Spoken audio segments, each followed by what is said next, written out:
What's going on, guys, and welcome to an emergency stream here on the channel. Graham GSM Matthews with a real wrestle rant here tonight. You don't have to adjust your watches, adjust your clocks. It is indeed well after fucking midnight here on the East Coast. I just finished SmackDown maybe less than 30 minutes ago. I watched the press conference too, just to make sure I had all the details on what the fuck we just saw on SmackDown a couple of hours ago with The Rock, the whole Cody Rhodes nonsense. And I thought to myself, I could always wait until the morning, allow myself to kind of sleep on it. Maybe I'll have some other thoughts on it in the morning. You know, Rock coming back to WWE. He was on SmackDown for the first time in a while. The first time since the Raw Netflix debut. All this other shit. And I'm thinking, you know what? Fuck it. We'll go live right after SmackDown for the first time ever here on the channel. We'll talk about it together. I need your instant reactions. I legitimately have not even looked at my timeline. I don't know if I'm the only one who feels this way. Tell me if I'm wrong. I need someone to tune in. First of all, like the video. I would appreciate it. Second of all, hit the bell button to be notified every time we go live here on the channel, whether it's fucking Tuesdays, Thursdays, Saturdays, afternoons, evenings. It could be a rare stream like this. If you're subscribed here to the channel, you could join us for random rants such as this one. Well, we're talking The Rock here today, coming back on the road to WrestleMania again. For what fucking reason do we need The Rock back here in WWE? I just don't understand it. So again, like I said, maybe I'm in the minority here. I wasn't prepared to do this stream, which is why we have the SmackDown background here. We're not talking SmackDown. We're not reviewing SmackDown. Who gives a shit? We're talking The Rock here right now. So if you're in the chat, be sure to let me know. Richie is joining us. He said, oh boy, let's go. He said that a little bit earlier on. Dylan joining us. Said, bro, is Charlotte 2.0. Dylan, thanks for joining us. John Ritland said, Rock's tightrope walk with the fans has been going on for years and people finally had enough. Look, but I need to know, though, am I the only one who feels this way? Am I the only one who feels this way about this segment? I guess you guys do in the chat. As far as, did you guys like the segment? Was it just me that thought it was fucking garbage? Like, I was legitimately watching the show, and I never watched SmackDown and say to myself, like, out loud, react. Like, I'm watching this show, and I'm like, dude, get to the fucking point here. I don't understand what we're talking about. Like Sherrod said, first of all, Sherrod, thanks for joining us. Love to see Sherrod in the chat. Sherrod is amazing. Sherrod said, took him 45 minutes to say, I want your soul, LMAO. Legitimately. He said, how many fucking times did he say in that promo, you're a great champion. You're a great champion. Cody, you're a great champion. I'm like, get to the fucking point. And I'm one to say myself, I repeat myself a lot in these reviews. I repeat myself a lot on these videos. I get it. I understand it. But at the same time, it's like, bro, how much fucking time do they waste on this one segment? 25, 30 minutes? What, if any, real consequence was said in that segment tonight on SmackDown?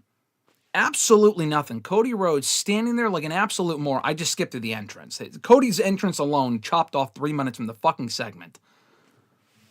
Made absolutely no fucking sense. So anyway, John had also said earlier, he said, I cut a SmackDown review for the first time in 6 weeks, and a third of it was about whatever the fuck Rock said, or rather did not say.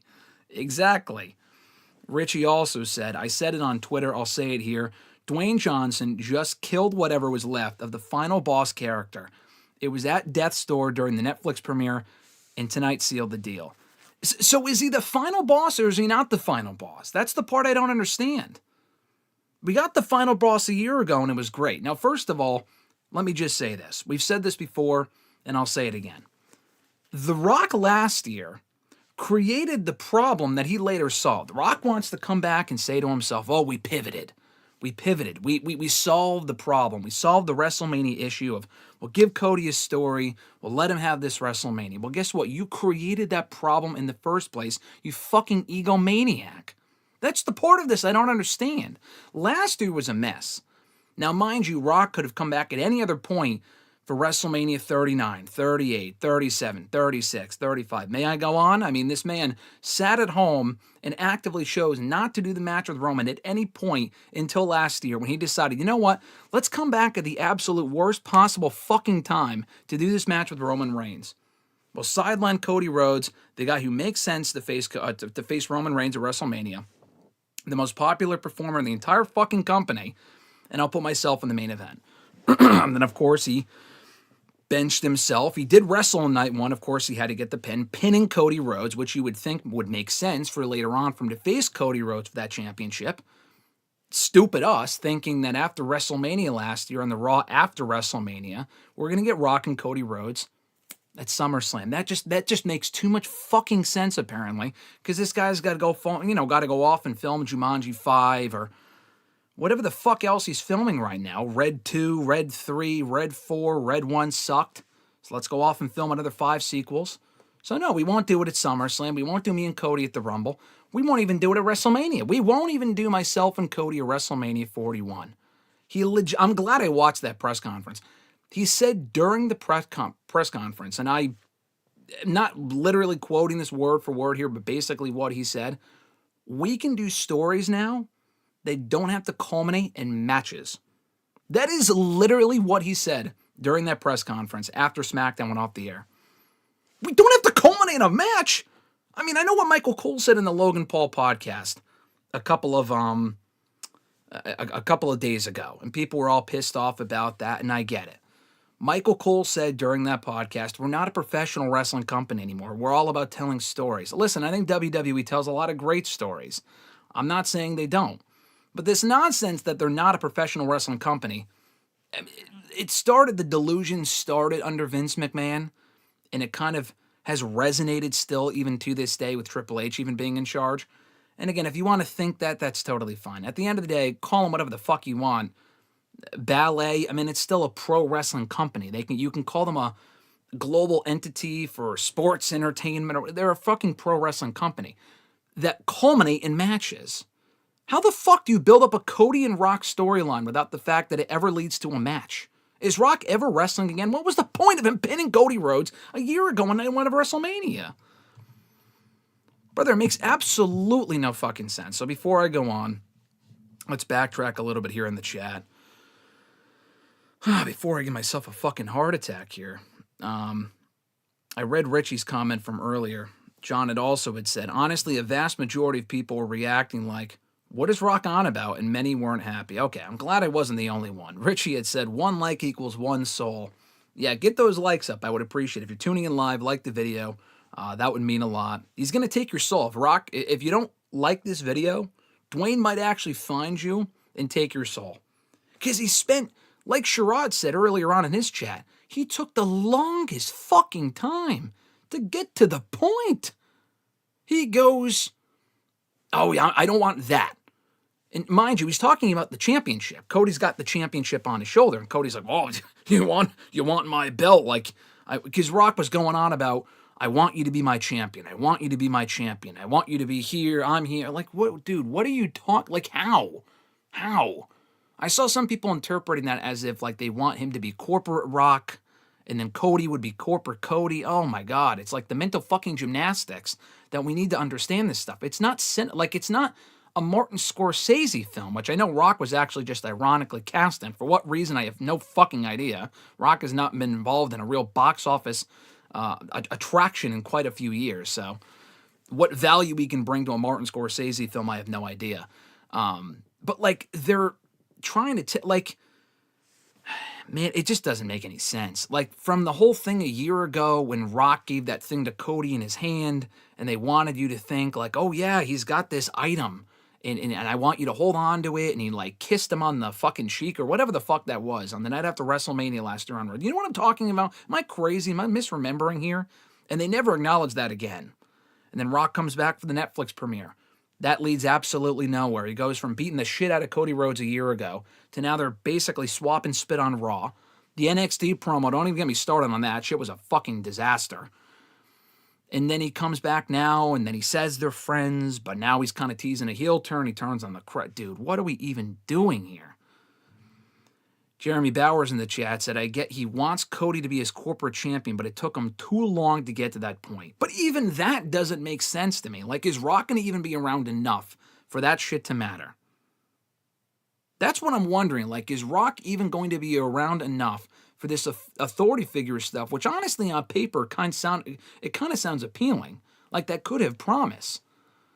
But will Rock even be around enough for that shit to even matter? The answer to me is no. Like, he's not going to be a full-timer. He already disappeared for 9 months.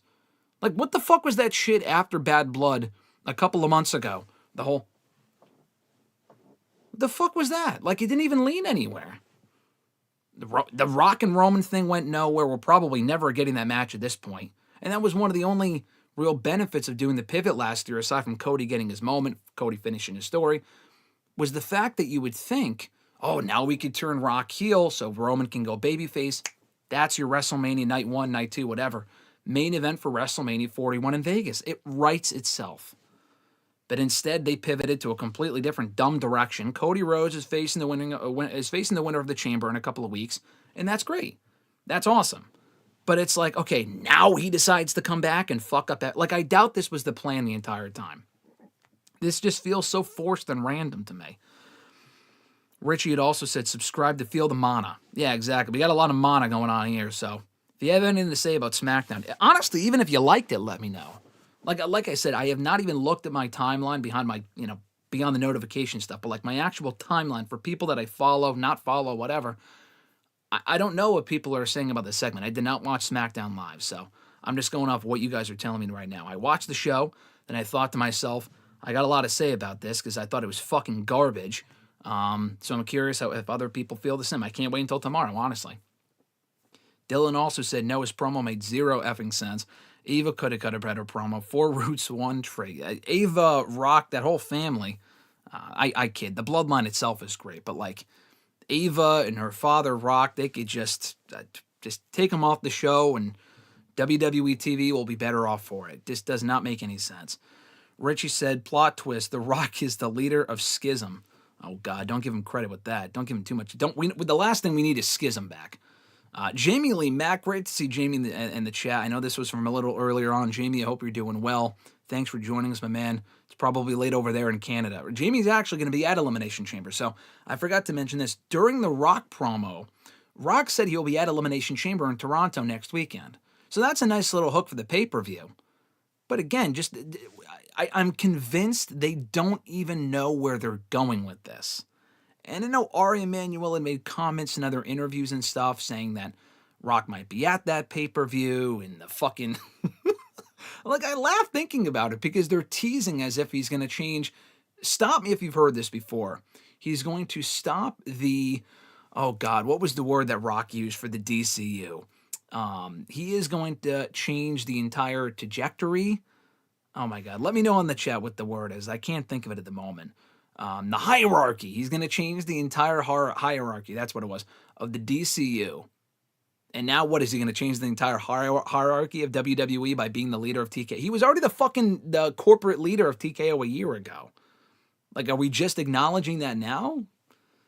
Brother, this makes absolutely no sense. But I forgot to read Jamie's comment. Jamie had said, I didn't care for the segment, but it led to Rock saying he'll be at Chamber, which I'm so hyped about. Oh, yeah, no, I didn't even read that when I saw that he'll be at Chamber. Yeah, Jamie will be there, so of course he's excited. I don't blame you. The segment itself is fucking stupid. But the fact he gets to see him live is pretty cool. John had said, let me backtrack a little bit here. John said, Cody getting a bigger reaction than Rock must have eaten at Dwayne. You could see it in his eyes. Was it just me, or were there a lot of points in that promo when Rock was speaking, especially when he mentioned like Moana, he goes, oh yeah, we're best friends. I invited you to the Moana premiere. Like no one reacted. He goes, thanks for helping it cross $1 billion, by the way. And then he waves to the crowd and no one reacted. Was that just weird? Was that just me or was that weird or what? It's very strange. John had also said, this goes back to Black Adam bombing at the box office. It broke his spirit and he's been trying to recover ever since. Listen, I've seen a majority of Rock's films. A majority of them are not fucking good. But I enjoy watching his movies. But it seems like in the last couple of years alone, as you said, John, as other people have said, he's had this bad string of bad luck between his show getting canceled, wasn't there that whole Oprah Winfrey controversy? I didn't really follow that too closely, but I know that happened a couple of years ago. The movies not doing well, a lot of them not doing well. The WWE audience even turning on him about a year ago. And of course he embraced it and did the whole final fucking boss heel shit, which was great. But the only reason that happened was because they rejected him in the first place, coming back to face Roman, which at that point wouldn't have made sense to do. Richie had said this man turned face and heel more times in 30 minutes than Big Show did his entire WWE run. What a bizarre and confusing segment. I truly believe Rocky improvised that whole thing. You would think it was the NXT promo from a month ago. Rock was out there fucking bullshitting. Like, what are we even talking about? Like, again, he repeated himself so much, so frequently in the span of 30 minutes. You could have cut that down, I am not even kidding you, to a 8-minute segment with entrances. Like, that is how much fucking filler came out of his mouth. That garbage can that you see in the thumbnail for this video, that is how I felt about that promo. Just absolute trash. I'm sorry. Dylan had said, Graham, if you're familiar with Mortal Kombat, there is a character named Shang Tsung, who's, I don't know if that's how you pronounce his name, whose famous catchphrase is, your soul is mine. I guess that's what The Rock is doing, LOL. I mean, I guess so. Like, I was very interested, like, for as much as I was saying to my television watching that segment on SmackDown, let's hurry the fuck up here and get to the next part of, whatever this is supposed to be. I was wondering what he was going to say. He's like, I got a couple things to say. I want that. And I'm thinking, he's got to be talking about the championship. What else could he want? Like, does he say that he want? Was he going to say that he want Brandy or something? Does he want his wife? Does he want his kid? Like, he already said that he wanted a brother. That alone was fucking weird. Like, for him to say that he wanted a brother in Cody, despite the fact, like, he said that, and then he went on to talk about Roman Reigns and wanting that match at Mania, which never got brought up again. You would think that if he was so obsessed with having the match with Roman, why not have it this year? Like, that doesn't also make any sense. If he has the power now that he says that he has, which he does legitimately, why not book that match for Mania this year? So instead, he's going to puppeteer Cody Rhodes around for him to be his champion. Like, the mental, again, like I said, the mental gymnastics that you have to do to make sense of this fucking shitty-ass storyline, to me, it's just exhausting. Like, when I saw that he was even advertised for the show tonight, when they announced it on Thursday, I got the email from WWE right after Rock announced it on Twitter. I got the fucking email from WWE announcing that Rock would be on SmackDown. And I said to myself, why? Why? Like, he did nothing. On the Netflix premiere, that would have been the day to kick off whatever he wanted to do or was planning to do or was scheduled to do at WrestleMania. This guy, I know he's busy, but listen. Everyone's busy. I know he's one of the busiest people in the world. But guess what? So is John fucking Cena, who is coming back, clearing his entire schedule. I guess aside from Elimination Chamber, on the road to Elimination Chamber. He was not on Raw before the Rumble, and he's not on Raw going into the Chamber. So take that for what it's worth. But beyond that, though, Cena will apparently be on most WWE TVs for the remainder of 2024, or 25 rather. If Cena could do it, I'm not saying Rock's coming back to work house shows at any point. He's not wrestling on Raw even. He's not really wrestling at all. I'm just saying if it's good enough for Cena, it's good enough for Rock. If Rock controls the schedule as he says, I don't understand why he can't make up his fucking mind. Like, are you working Mania, brother, or are you not working Mania? And don't try to fucking tell me that this was the plan the entire time. Clearly, if you watch the show, it absolutely was not the fucking plan at any point. This came together at the absolute last minute. I mean, you could tell from the way that they didn't do the Naomi-Candice match. They clearly were blindsided by the fact that Rock clearly texted Hunter in the middle of the night on Thursday night, or in the middle of the evening, was like, hey, pal, like he's Vince or whatever, can I come to SmackDown and kick off my next storyline? It's like, bro, we've already made plans. Like, stop. Maybe it ends up being good, but it's like, it's hard to give a fuck when nothing is consistent. And I'll go on in a second. But John had said, we don't have to have stories that culminate in matches. Yeah, and he put that in a quote because that's what Rock said during the press conference. John said, Dwayne should try starring in movies that culminate in positive box office returns. Yeah, no, exactly. John said, Dwayne is taking your souls, but enough about the audiences that watched Red One. That's a good one, actually. That's pretty funny. House MR, not House MD. Great show, by the way. Thank you for joining us, first of all. And thank you for the chat. House had said, how can you have a storyline and not have a match in wrestling? Exactly. You put that in caps, and I fucking agree. Bro, you know what? You know what that is? It's garbage. It's fucking garbage. That's what that is. Why the fuck would you even say that sort of thing? I know he's been in the business for decades. Why would you say that you can tell stories that don't culminate in matches. And I'm sure the idea is that Rock will have a surrogate that will represent him at WrestleMania, whether it be Drew or fucking whoever. Okay? I get that's what we're probably... I mean, and it's not like Cody's not going to be a match on Mania. I get it. But that makes it sound like Rock's not going to wrestle at all. So you're just going to have him come back last year, pick up the pinfall win for his fucking team, and never have him face Cody? Maybe he's just kayfabing us because that is the plan. At this point, it's just exhausting. It's hard to give a shit. It's just hard to care. I just don't understand how you could say something so dumb and think that makes sense. Maybe that's the mindset at WWE at this point, that you can just have a 3-hour fucking television show with no matches, build to a pay-per-view so we can have longer promos and more. Like, we already had Rock and Cody speak for 20 minutes tonight. I'm sorry, 26 minutes. We already had them speak for 26 minutes tonight. Let's kill time at another pay-per-view in fucking 8 days so they could talk some more and beat around the bush for an entire fucking hour and not say anything of note until Cody inevitably says no to his request. And then what? Rock brings out his surrogate, like I said. Like, come on, man. I don't, like, why would you even say that? Because it's fucking stupid. Dylan said, I guess they really don't want CM Punk to get this main event. I guess. Like, Richie said, I'm convinced, and it's not even a Punk thing, by the way. I'm just gonna say this right now. It's not a Punk thing. It's not like, oh yeah, Punk's got a main event. Like, I don't even know. Even if Rock wasn't around, I'm not sure Punk's main eventing. I don't know what their plan is for the main events. I don't know if the women are going to main event. I don't know if the men's going to main event. I don't even know what is going on right now.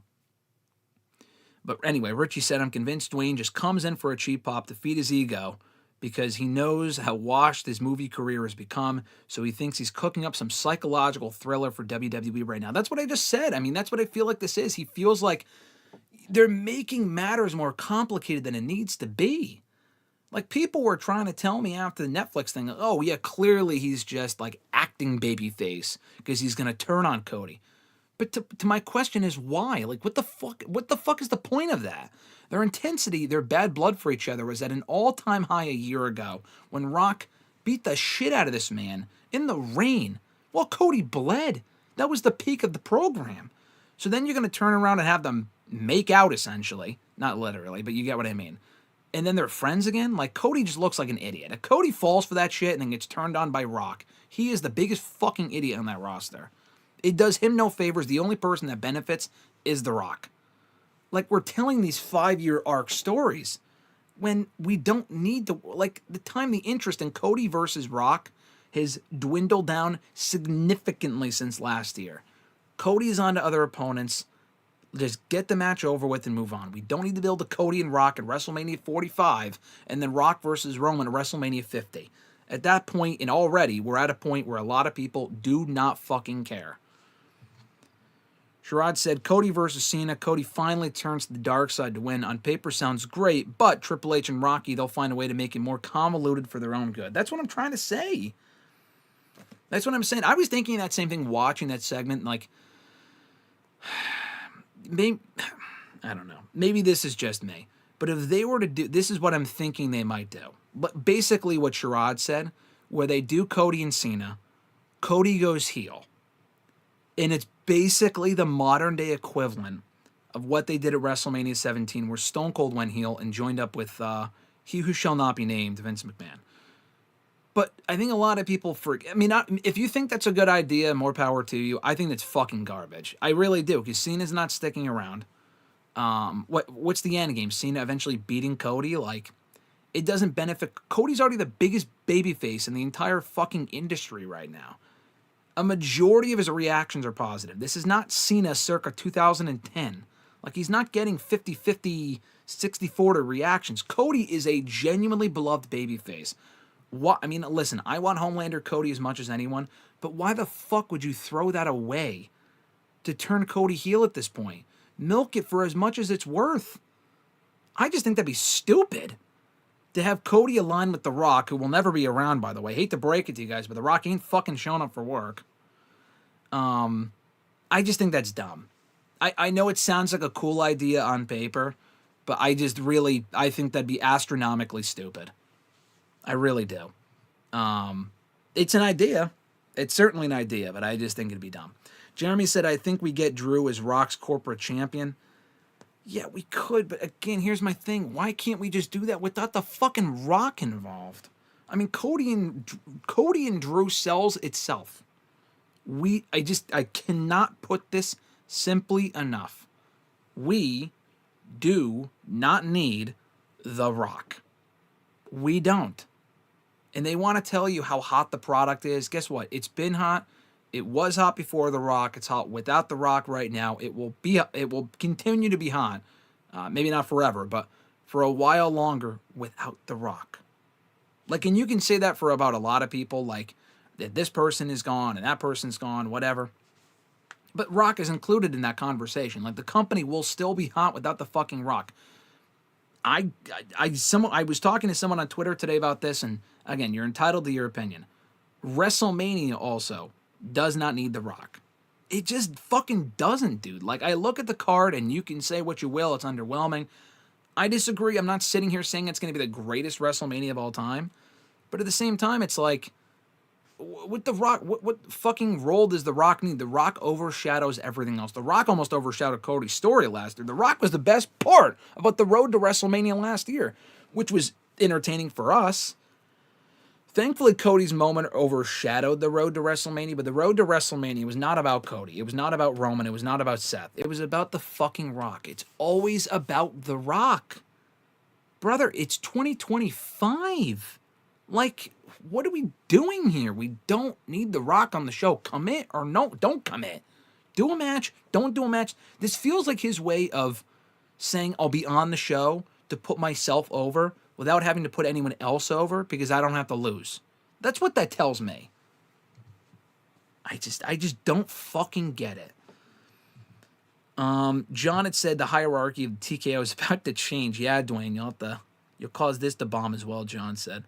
Richie said the hierarchy. Yeah, exactly. He's changing the hierarchy by becoming the chairman of TKO.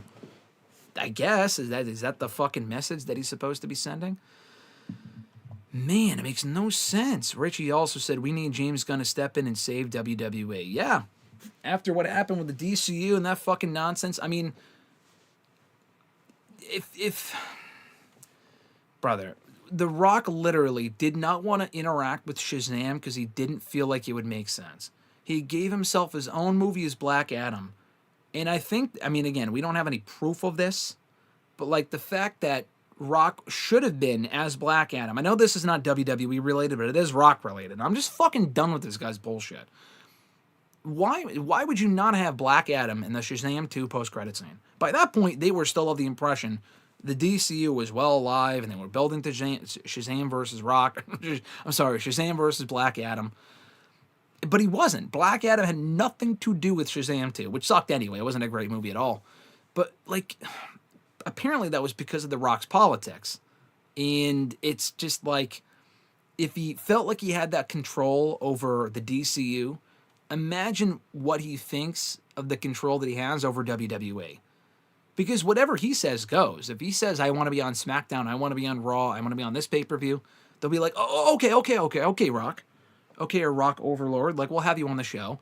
We'll abandon all plans and put you on the show until people inevitably rebel, as much as they did last year with Cody and that whole finish this story thing. And I mean, listen, if people did not complain online, we talk about the Cody crybabies and bullshit like that, like, I know that's like a funny term, but like legitimately, if that wasn't the case, if that did not happen, Rock, I don't want to say would have won the championship. I don't think it would have been that bad. But we at least would have had Roman as champion for another at least 4 to 5, 6 months, if not another fucking year. I mean, the only reason they pivoted from Rock versus Roman was because people complained enough that they had to do it. Otherwise, it would look bad on The Rock. But because Rock was the solution to his own problem, like I said earlier, then it made himself look better. And then he's like the fucking hero, even though he created the problem in the first place.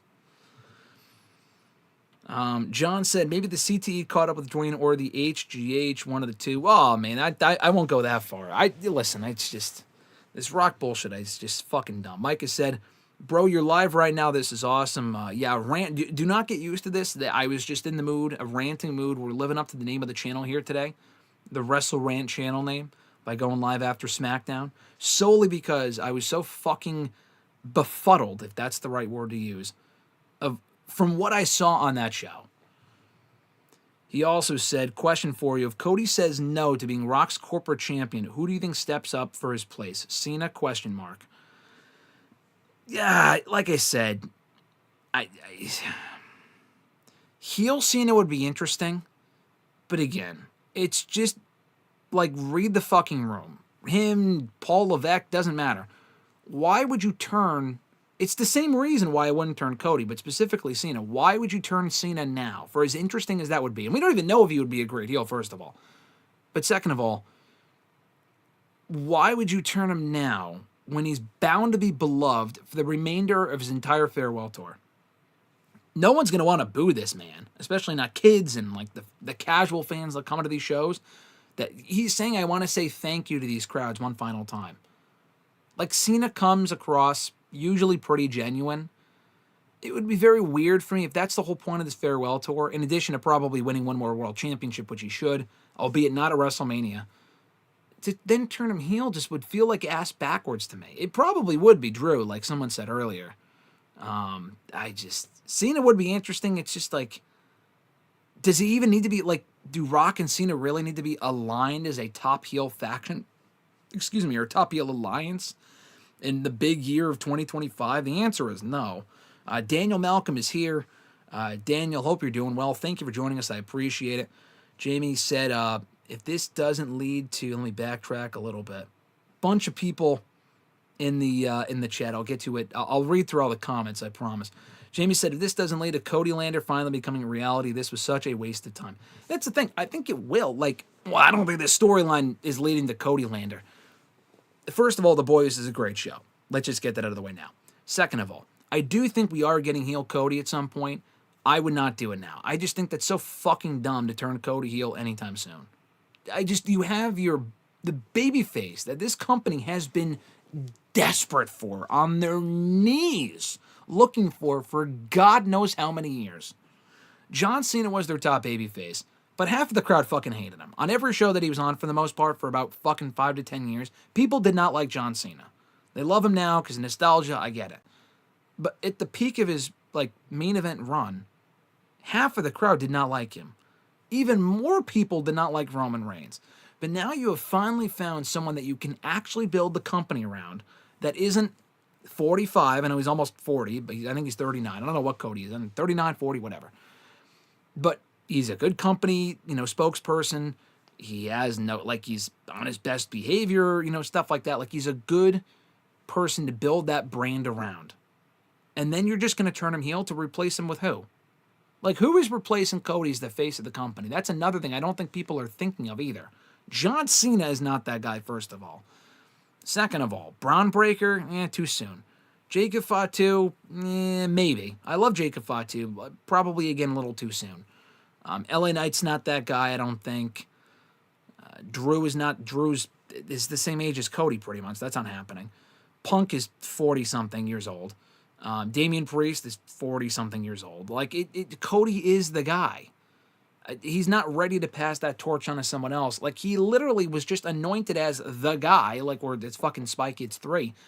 A year ago at WrestleMania, why would you flush that down the toilet now? Cody Lander is going to be amazing. I'm not saying it won't be. I just think the timing of it would be shit if they were to do that at WrestleMania. Daniel said, I have the same Hitman hat that you're wearing at ATM. LOL, it's a great hat. Best there is, best there was, best there ever will be. Glad you have the same hat as well. John said, we're a step away from Rock channeling Nicole Kidman in that AMC Lowe's advert. AMC, we make movies better, with Dwayne saying, WWE, we don't need any more matches. If this man gets his way, we're fucked. It's promo mania come Vegas. No matches. We don't need matches. We can tell stories. They don't culminate in matches. Maybe they can culminate in a game of rock, paper, scissors. Maybe they can culminate in a war of just a war of words. They can culminate in a fucking card game. I don't know. You guys can get creative with it. I don't know. I'm just speechless. Kadeem Gomez, great to see you in the chat, my man. Thank you for joining us. He said, the segment was weird, but The Rock still keeps his paycheck. The Rock is Drake on steroids. I'm not familiar enough with Drake and his bullshit to like make that comparison, but the segment was fucking weird. Let's put it that way. It went on for way too long, and The Rock will always be at the forefront of anything he's involved in. Let's just put it that way. Brian Rodriguez said, are not, so it's not great some parts. Yeah, I don't know if so far defined. I didn't like it. Yeah, no, sorry, I didn't. Brian, I don't know what you're talking about. I hope you're doing well, though. Thank you for joining us. Daniel that didn't read like English to me. I'm sorry, Brian. But thank you for joining us, though. Daniel Malcolm did say as well, Rock said Cody slapped him and got away with it. Meanwhile, Rock beating him up in front of his tour bus happened after that. Brother, none of this makes any sense. None of it. Rock wanted the match with Roman. But then he tells Cody a year ago. I mean, I could pull up the segment. We can watch it together if you guys want. He literally said a year ago, I want your championship. Again, am I imagining this? Like, they literally traded titles. Rock can't, he's so fucking insecure as a character, apparently, that he needed his own people's championship belt, which alone, dumb. Throw it in the garbage. So he said he wants the title. When I come back, I want you and I want that championship. That's what he said. So he comes back. Well, I mean, he came back in Netflix and then he like basically made out with Cody. But he came back in Netflix and didn't really say anything at all.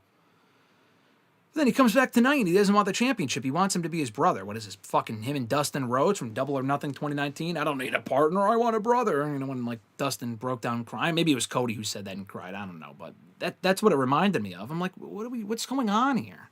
Like, I think Rock genuinely thinks that they're making cinema with this shit. And there is something to be said for like the acting and the storytelling and the Bloodline segments, which were great at their peak. But don't get too cute with it and think that you're making fucking movies here with some of the shit that you're trying to pawn off as good storytelling. Because guess what? It's not. It's garbage. You saw it in the thumbnail. It's fucking garbage. Dylan said, I think The Rock is beating Cody at Chamber to win the title so WWE can do their Roman versus Rock main event. I wouldn't go that far. First of all, don't give them ideas. Second of all, maybe that's not too far-fetched, but I'm not expecting that. Richie said, we don't need The Rock. We need Tamina, Richie said. Now, that is the last thing that we need. That's the last thing that we need, but it's probably why we'll get it. We'll probably get Tamina one of these days. We'll get Tamina. Why not get Tamina? Hey, listen, we got The Rock. We got Cody on the show feuding over the championship. Let's bring on in Tamina as the new tribal, chief, whatever. I don't even know. Queen of the fucking tribal of the tribe. I have no idea, dude. Micah said, I disagree. The IWC was crying, saying the WrestleMania build this year was boring. I think it's because it was without The Rock. I'm happy that we're getting The Rock because he wasn't showing up when Vince was in charge, not that much. Now with Triple H in charge, he's giving us a run, so I like it. You should put the comments you read on the screen. That would be cool. Yeah, I want to do that. I have to figure out how to do that. I don't know how I do that.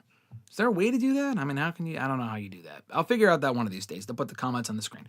As far as The Rock goes, like, The Rock being involved isn't necessarily inherently a bad thing, but it has to make sense. My issue with The Rock is nothing he has done for the past year and a half has made any fucking sense. None of it makes any sense. And it just screams to me that he is so obsessed with his own bullshit that he can't read the fucking room and put the product before himself. And as far as people complaining that the WrestleMania build this year was boring, first of all, it's been 3 weeks. Second of all, I disagree. I'm not going to sit here and say it's great, but that's because John Cena is not around right now. Roman Reigns isn't around right now. Punk isn't on every show. He's on most shows, to be fair. But they're building to Elimination Chamber. Not all the matches are clear yet. The matches that we do have for WrestleMania make sense. Charlotte and Tiffany makes sense. Jay and Gunther isn't a first time ever match exactly, but it makes sense. And Jay getting his moment, people can fucking cry about it. I don't even like Jay being the World Heavyweight Champion. Let me make that clear too. Jay, I don't really give a fuck as him being the World Heavyweight Champion. I don't even really think that makes sense in the long term. But it does make sense to have him finish his quote-unquote story and take that title from Gunther at WrestleMania. That build so far has been fine. I think people just want something to complain about. And honestly, Triple H, Vince, it doesn't matter. People have been saying the build for WrestleMania has sucked every fucking year for as long as I've been a fan, which is going on 17 years now, I think. Every year, people say the WrestleMania build sucks. Even after The Rock came back last year and pivoted, the shows that Rock was not on, people said were underwhelming. I just don't understand what people want out of these shows. Like, I'm not saying Raw, SmackDown specifically, like, it's needs work. But Raw most week, I think, is pretty decent. I just don't know what people expect. It's just a lot of fucking complaining for just no reason. And I don't think the answer, like, listen, even if you feel that way, God bless you. I don't know if we can all agree, because I know Micah doesn't agree. But my bottom line is, and that's the bottom line because Stone Cold said so, we don't need The Rock. The Rock is not the answer. The Rock is not the answer to their woes. John said the fact that Rock was not getting nearly the reaction he got even a few months ago on Raw is very telling. Seems that many have washed their hands of him. I mean, he still comes out and gets a good reaction. I'm not going to say that he doesn't. I mean, as soon as the entrance is over, though, I think people are kind of confused, like, what's going on? Like, every time he's out there, it feels like a house show segment. Like he's there to hype up the crowd. And then he forgets that people are also watching on TV around the world. And then he has to kind of further, an actual storyline or build to something. And then I feel like he just goes out there and ad-libs. If this is what he does on the sets of his movies, God bless. I mean, I know there's been reports about him peeing in bottles and shitting in this and whatever the fuck that whole, nonsense was about, a year ago, whenever that story came out about Rock being a diva on set, which I can absolutely believe, by the way. I've talked to people that have been in like media junkets and stuff with him that have said that he's kind of a fucking diva. I'm not saying Rock's a bad person. I like The Rock. I've been a Rock fan for a long time. I don't even know what I was talking about, but as far as people liking The Rock or whatever, I think people like The Rock. I just feel like he's probably also very egotistical and very protective of his ego. I mean, that whole thing about he can't be made to look weak in the Fast and Furious movies. I mean, there was a blow up between him and, what's his name? Vin Diesel for a reason. Richie said, Dwayne didn't want to put over Zachary Levi in Shazam, despite him and Black Adam being rivals, exactly, and wanted his own solo film to look like a good guy and brought in Henry Cavill to save the DC. And then it was stupid. It made no sense. Dylan said, you can't do a Black Adam movie without Shazam. It's like peanut butter and jelly. He genuinely doesn't understand or care about making a good movie for the DC fans. I never liked him after that. I mean, listen, I'm not even the biggest DC fan, but like, when I watch those movies, I'm thinking, why are you doing these things separately? Like, the first Shazam movie was good. The second one was not that good. And then the first Black Adam movie, which I was kind of looking forward to because it was in development hell for such a long time, it happened and it was fine. I'm not going to sit here and say I hated it. I thought it was a perfectly solid movie. But it's like, this movie doesn't really need to exist in its own universe. They don't need a Black Adam-centric film. Like, there's a reason why it fucking bombed. I'm not saying him versus Shazam would have been this box office sensation, but I think it would have worked as its own. You have them team up or whatever. Not team up, but you do the Shazam versus final boss. Now I'm mixing the two. You do Shazam versus Black Adam in the same movie, and then just move on. It doesn't have to be this 10-year arc. That's my point. Babyface's podcast. Joining us in the chat, he said, let me scroll up a little bit. He said, my man, you respect your final boss. Austin, hope you're doing well, my man, but I disagree. I mean, I respect the final boss, but he's that whole thing what we saw on SmackDown, I'm sorry to tell you, it was trash. John Ritland said rants are sometimes needed, be it about wrestling or movies. They can be a great outlet. Oh yeah, for sure. Especially if they're around midnight. Richie had also mentioned Dwayne doesn't want to do the job seemingly, but will do so by tiptoeing around by having to lay on his back as much as he can. He legit thinks he's saving WWE. His Napoleon complex is insane. I completely agree. Just do the fucking job and move on. That's my point. Like, just fucking put over Cody, put over God knows whoever, and just end the story and finish it and move on. Dylan also said his ego is the size of Galactus. I think that's a very apt comparison. Babyface's podcast had also mentioned, I think we're getting another Austin WrestleMania 17 shake hands with the devil, but with The Rock. Him and Rock start an alliance, but that only Roman can destroy, the way that Cody destroyed the bloodline. So you're taking the idea that I mentioned earlier and kind of adding on to it, with the whole like Roman being the one to end Cody. I've said before, I think Cody and Roman at some point with the roles reversed would work. But like I said, I think to turn Cody now is just fucking stupid. I know what you're like. Also, that would make Cody look like a complete fucking loser, by the way. Because yeah, you turn Cody heel because maybe he beats Cena, whatever, and then okay, I would not run back Cody and Roman anytime soon. But basically, what you're saying is Roman will then run through Cody by Mania next year, and then you build a Roman and Rock, which would make Cody the setup guy. That makes Cody look like a loser. And the belt's back on Roman, which we do not fucking need. Roman is also, by the way, even though he's a babyface, not the guy that you build the company around. He's never fucking there. He also never really shows up for work. And he did, years ago. He paid his dues. He could do whatever he wants at this point.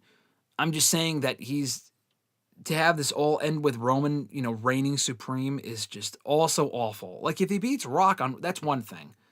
But to have him beat The Rock and he beats Cody and then he wins the belt again, like what fucking year is this? 2015? Like I think that's all the end game there. I think is trash. It might seem exciting in the moment, but when Roman's not there and you have Cody running rampant over the roster as a heel and there's no baby faces that you build up to challenge him because there are no real baby faces to replace Cody as the top baby face in the company right now, then I don't know if people are thinking long term with this for this to really make sense. Mike has said hashtag heel Cena. I mean, I don't think it would happen, but, maybe it will. Who knows? It's your boy, OG, EK Man returns. Thank you for joining us saying, I hate paragraph comments. Well, sorry to say, but I'll keep reading off the paragraph comments. But thank you for joining us, though. Mike mentioned that's true. Cody is that white meat baby face. That's what I'm saying. I just feel like he is that guy. John had also said the age aspect is going to be a problem for WWE and other companies because there aren't enough young talents that'll be ready to step up. WWE's main event talent, they have a lot of great depth right now. The WWE roster is great. But when you really think about it, the top talent on their shows right now, John Cena is retiring this year. But he's on the fucking older side, plus he's washed. John Cena is old. Punk, by WWE standards, like, to build a company around, is old. Damian Priest is older. LA Knight is older. Cody Rhodes is older. AJ Styles is older. Logan Paul is not around enough. God forbid he would be the one he built a company around, but, he's not that guy. They need younger talent. I mean, the Obafemi's an option at some point. Carmelo Hayes is already 30-something. They clearly are no rush to put him at the top of the show. I mean, he was teaming with the fucking Miz on SmackDown. I mean, that just tells you what they think of him right there. Obafemi can be that guy. Braun Breaker, Jacob Fatu might be early 30s. I don't know. But, I mean, those are only 3 people. They need more people that are on the younger side. They have a great main event roster right now. Rollins, older. LA Knight, older. I mentioned him. Who else? Owens, older. Zayn, older. Like, they need some new crop. Like, great main event roster. They need younger guys. Millennial Noob, thank you for joining us. Hope you're doing well, my man. Great to see you in the chat. He had said, this segment is extremely awkward. Yeah, no, it sucked. It dragged on for a long time, and the ultimate point that they were trying to make, I thought it was awful. Mike has said, culminated in WWE 2K25. Yeah, apparently. He also said, let's watch the segment. I'm not going to watch it right now. We'll be here until fucking 3 o'clock in the morning. If we watch the segment right now, we'll be here until Monday. Justin Fleming said, Tiffy time stinks. I disagree, but thank you for joining us, and I appreciate the comments, so thank you for writing in. The Rock is just an egomaniac, he also said. That I do agree with. Richie said, the Raw after Mania last year, Dwayne legit said he was coming for the title. He even said in the most sus way possible, can The Rock hold it? Now he wants his soul. He doesn't want a match, question mark? Brother, this is what I'm saying. Exactly. Rich made a great point. It makes no fucking sense. It makes no sense. He wants Roman. Then he wants the title. Then he wants Cody's mom for some reason at some point. And then he doesn't want anything. He wants to share a tequila with him. And then now he wants his soul. And then he said it during the press conference, he completely broke kayfabe again, which, whatever. And he was like, oh yeah, after that segment, Cody loved it, and we went back and drank for another 2 hours. Okay, whatever, dude. I can't get over the fact that he would say that we can tell stories that don't culminate in matches. I am still just amazed that he would say something so stupid. Why the fuck would you say that? That is just egregiously not true. At some point, Rock would have to wrestle again. He would fucking have to. He beat Cody in a tag team match. I mean, come on. Why the fuck would you say that? I don't know, man. I just don't get it. Rusty, thank you for joining us. Thank you for the comment as well. Great to see you in the chat, too. Hope you're doing well, my man. Rusty said The Rock beating Cody at Elimination Chamber, or is it even happening, would be something that would have happened under Vince McMahon. I mean, I don't think Rock is... They're not doing Rock and versus Cody at Elimination Chamber. Let's just make that clear. I think some people think they're doing the match or the pay-per-view. I mean, maybe you think there might be an impromptu match. I mean, that would just be fucking stupid. I mean, to go back to Dylan's point, I mean, I don't want to give them any ideas, but does anyone actually think they're going to have... I mean, with this company, you just never know. So I'm not going to poo-poo the idea, completely, but would they book an impromptu match between Rock and Cody where Rock wins the belt? That would just be ridiculously dumb. That would be so fucking stupid. Do I think they would do that? No, I don't think they're that dumb. That's just ridiculous. Would they make Cody's match at Mania a triple threat? Maybe. I don't know, man. Just have him, we don't need The Rock involved. We just don't. It's just tiring to follow this shit. None of it makes sense. And it's not even the case of it's unpredictable. That makes it better. It makes it exciting. We don't know when The Rock's going to show up. Yeah, if it's fucking good. I hate this bullshit. And I said this after he was on NXT.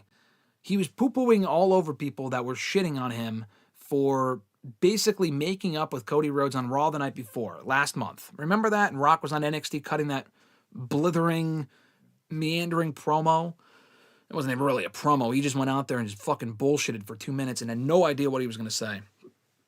And trust me, I mean, we bullshit here on the streams and whatever. I have no idea what we're going to talk about, but when you're on national television with a time limit, you would think that you would have a general idea of what you're going to say. Instead, he blanked and it sucked. And it was a complete waste of television time. But anyway, what was I saying?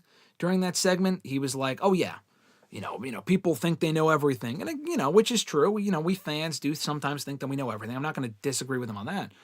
But he did say at one point during that promo, just enjoy the ride that The Rock is going to take you on. And I literally tweeted that night or the next day whenever I watched it. But what if the ride sucks? Don't tell me that I have to fucking take everything that we see. Not everything is a let it play out type bullshit. Sometimes it is. The Rock Roman stuff last year.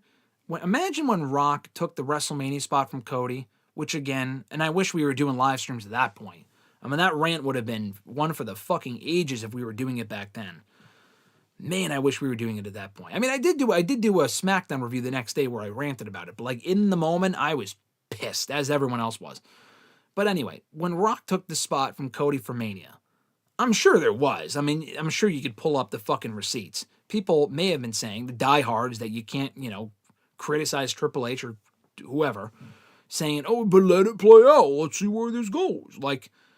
I think there's a lot of people who still legitimately think that where they ended up going with Mania was the plan the entire time, which it very clearly was not.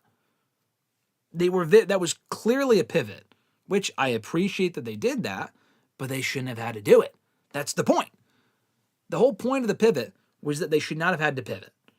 They should have just had Cody in that spot to begin with. I mean, what a fucking concept, right? Just hold off on Rock until this year or the following year or whatever. But apparently not. He came in after Cody already won the Rumble and said, I'm taking your title shot. It's basically what he said. That made no sense either. And then they kind of corrected course, and then they went back to not making sense because it's clear The Rock cannot make up his fucking mind. He doesn't know if he's working the show, and when he does want to work the show, you're not going to turn down The Rock. I get it. He's The Rock. You want him on your show. I understand that. But I think there's ways to incorporate The Rock into your product and have it make sense and not insult the intelligence of your viewers in the process. Also, if you're still joining us, be sure to like the video. I would appreciate it. If you like what you see on this video or don't like what you see or whatever, be sure to subscribe and hit the bell button as well to be notified every time we go live and every time we upload a new video. Let's see. Richie said, "Where is Alexis and why aren't her notifications on?" Sad face. She went to bed. She fell asleep. She already fell asleep. So, she was tired and she had other shit going on. So, she fell asleep a little bit earlier on. So hopefully next time she can join us for rant time on The Rock, because I know she feels the exact same way that I do. Justin Fleming said, "I disagree. Charlotte and Tiffy time is the worst match." Yeah, I disagree. I'm looking forward to that match. But again, if you're not looking forward to it, that's totally fine. John said, "It's hard to strike a proper balance with weekly wrestling TV, no matter what company is involved. The WWE do some matches that don't matter, but a few things from each show stick with you." I agree. I feel like they find that balance pretty well. Let's see. Backtracking a little bit. I will go through all the chats, I promise. We got a lot of chats. I will go through them all right now. Daniel said, someone said maybe Rock needs to go back to writing promos on his wrist. That's a good one. Yeah, maybe he does. Honestly, I think Cena had a point calling that shit out because, maybe his promos would benefit from actually having a fucking point. I always think every time I've seen one of Rock's recent promos, it brings me back to that scene. We should pull it up here on the chat. It brings me back to that scene in Planes, Trains, and Automobiles when Steve Martin was going off on John Candy for the whole point of having, for telling a story and having a fucking narrative or whatever he had said in this essential shoot promo on John Candy. He said you would think it would have a point. It would serve your viewer or listener that would have a point. And they're not your stories or your anecdotes, I think is what he said. They aren't even entertaining by accident. And that's kind of like how I feel about The Rock in 2025 with some of these promos, where his delivery is fun. I know what he wants to say, but he really he is taking all of his television time because he knows that he can dominate the screen, get as much time as he wants, take that TV time away from other people, by the way. But it's a 3-hour show, so whatever. I mean, it does suck that Naomi and Liv had their match cut because of this shit. But I mean, it wasn't like it was a major match and they're going to have their tag title match on Monday. It's not the end of the world. That didn't really bother me that much. But you would think that he would take the time that he does have and make it matter.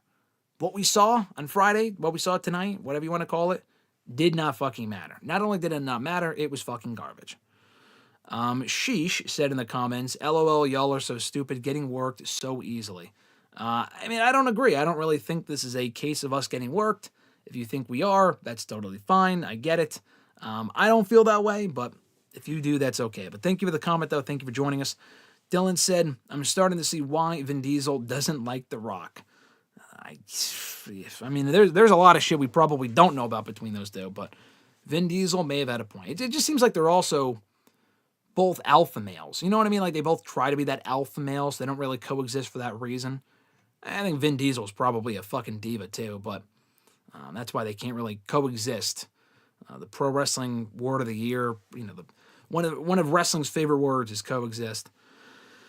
Justin Fleming said, "I feel like WWE will make Liv and Raquel as baby faces if they weren't the ones who attacked Jade." I don't think so. I think Liv and Raquel stay heel. I think they should. I feel like turning them would be dumb. Liv has really found her footing as a heel, so I wouldn't turn her back so quickly. Abu Sika said, "Dwayne placating Filalagola again, SMH. I'm probably mispronouncing it. Abu Sika, though, first of all, great to see you in the chat. Thank you for joining us. I don't know what placating Falagula. What I don't know what that is. You're gonna have to enlighten me. I'm not sure what that means. Let's see. Richie was responding to Sheesh. Dax Toretto also joining us. Dax, thank you for joining us. Appreciate the comment. He said, "Honestly, dude, this whole thing is a mess. I don't get what's going on." You and us both, my man. Dax Toretto from Dominic Toretto. Are you friends? Are you related to Dominic Toretto? We were just talking about Vin Diesel. You might be that might be fucking Dominic Toretto's burner account. And it also might be Joe Hendry. You have Joe Hendry as your burner. So I don't know. But anyway, Dax, he said as well, build a company around Jacob Fatu. Hey, like I said, not a bad idea. Jacob is 31. Okay, that's not bad. You also said Braun Breaker. Dylan said, "I personally think WWE will regret not building up LA Knight to be a credible main eventer." I think he still can be. LA Knight, I said that he's older, but he could still at some point be a world champion. As long as I don't take fucking 10 years to get there, but hopefully at some point he can. Rusty said Damian Priest is only 4 years younger than CM Punk. Yeah, that's crazy. I mean, Damian Priest seems younger because he's been around a lot less than Punk. Punk just started really, really young. I mean, Priest is also, he also started young. It just took him a lot longer to get to WWE. But I think Priest is great, though. John Ritland said, biggest problem is, as hot as WWE is right now and has been, they're playing a dangerous game with the fans. Ticket prices being so insane are going to cause some people to just watch at home. This Rock stuff, oof. I mean, I think Rock is definitely a ratings draw. He's probably going to bring more people into that Chamber show. If they weren't, I mean, I'm sure that Chamber show was already selling pretty well anyway, but I'm sure they're going to sell even more tickets now that they're advertising The Rock. That's great. I mean, honestly, whether The Rock's there or not, this isn't really a Rock problem. This is just an inevitability, but at some point, the product is going to come crashing down, and they're going to have the ticket prices decrease. I mean, it's just the circle of life. I mean, the product goes like this. Hopefully not like this it's so fucking dramatically, but every couple of years, it's going to be what it is. And they're going to have to put the ticket prices down. They know people will pay their ticket prices. They know people will pay as much money as they are, which is why they haven't decreased the ticket prices. That's why the ticket prices are so egregious right now, because they know some people are out there are dumb enough to pay them. And if you want to pay them, if you can't afford to pay them, whatever, that's cool. That's great. I'm just saying, as far as like WWE will continue to raise prices and take advantage of people because they know it will work. They know people will pay money, especially if the product is good. If the product's not good, then people may not pay money. That's the real key difference.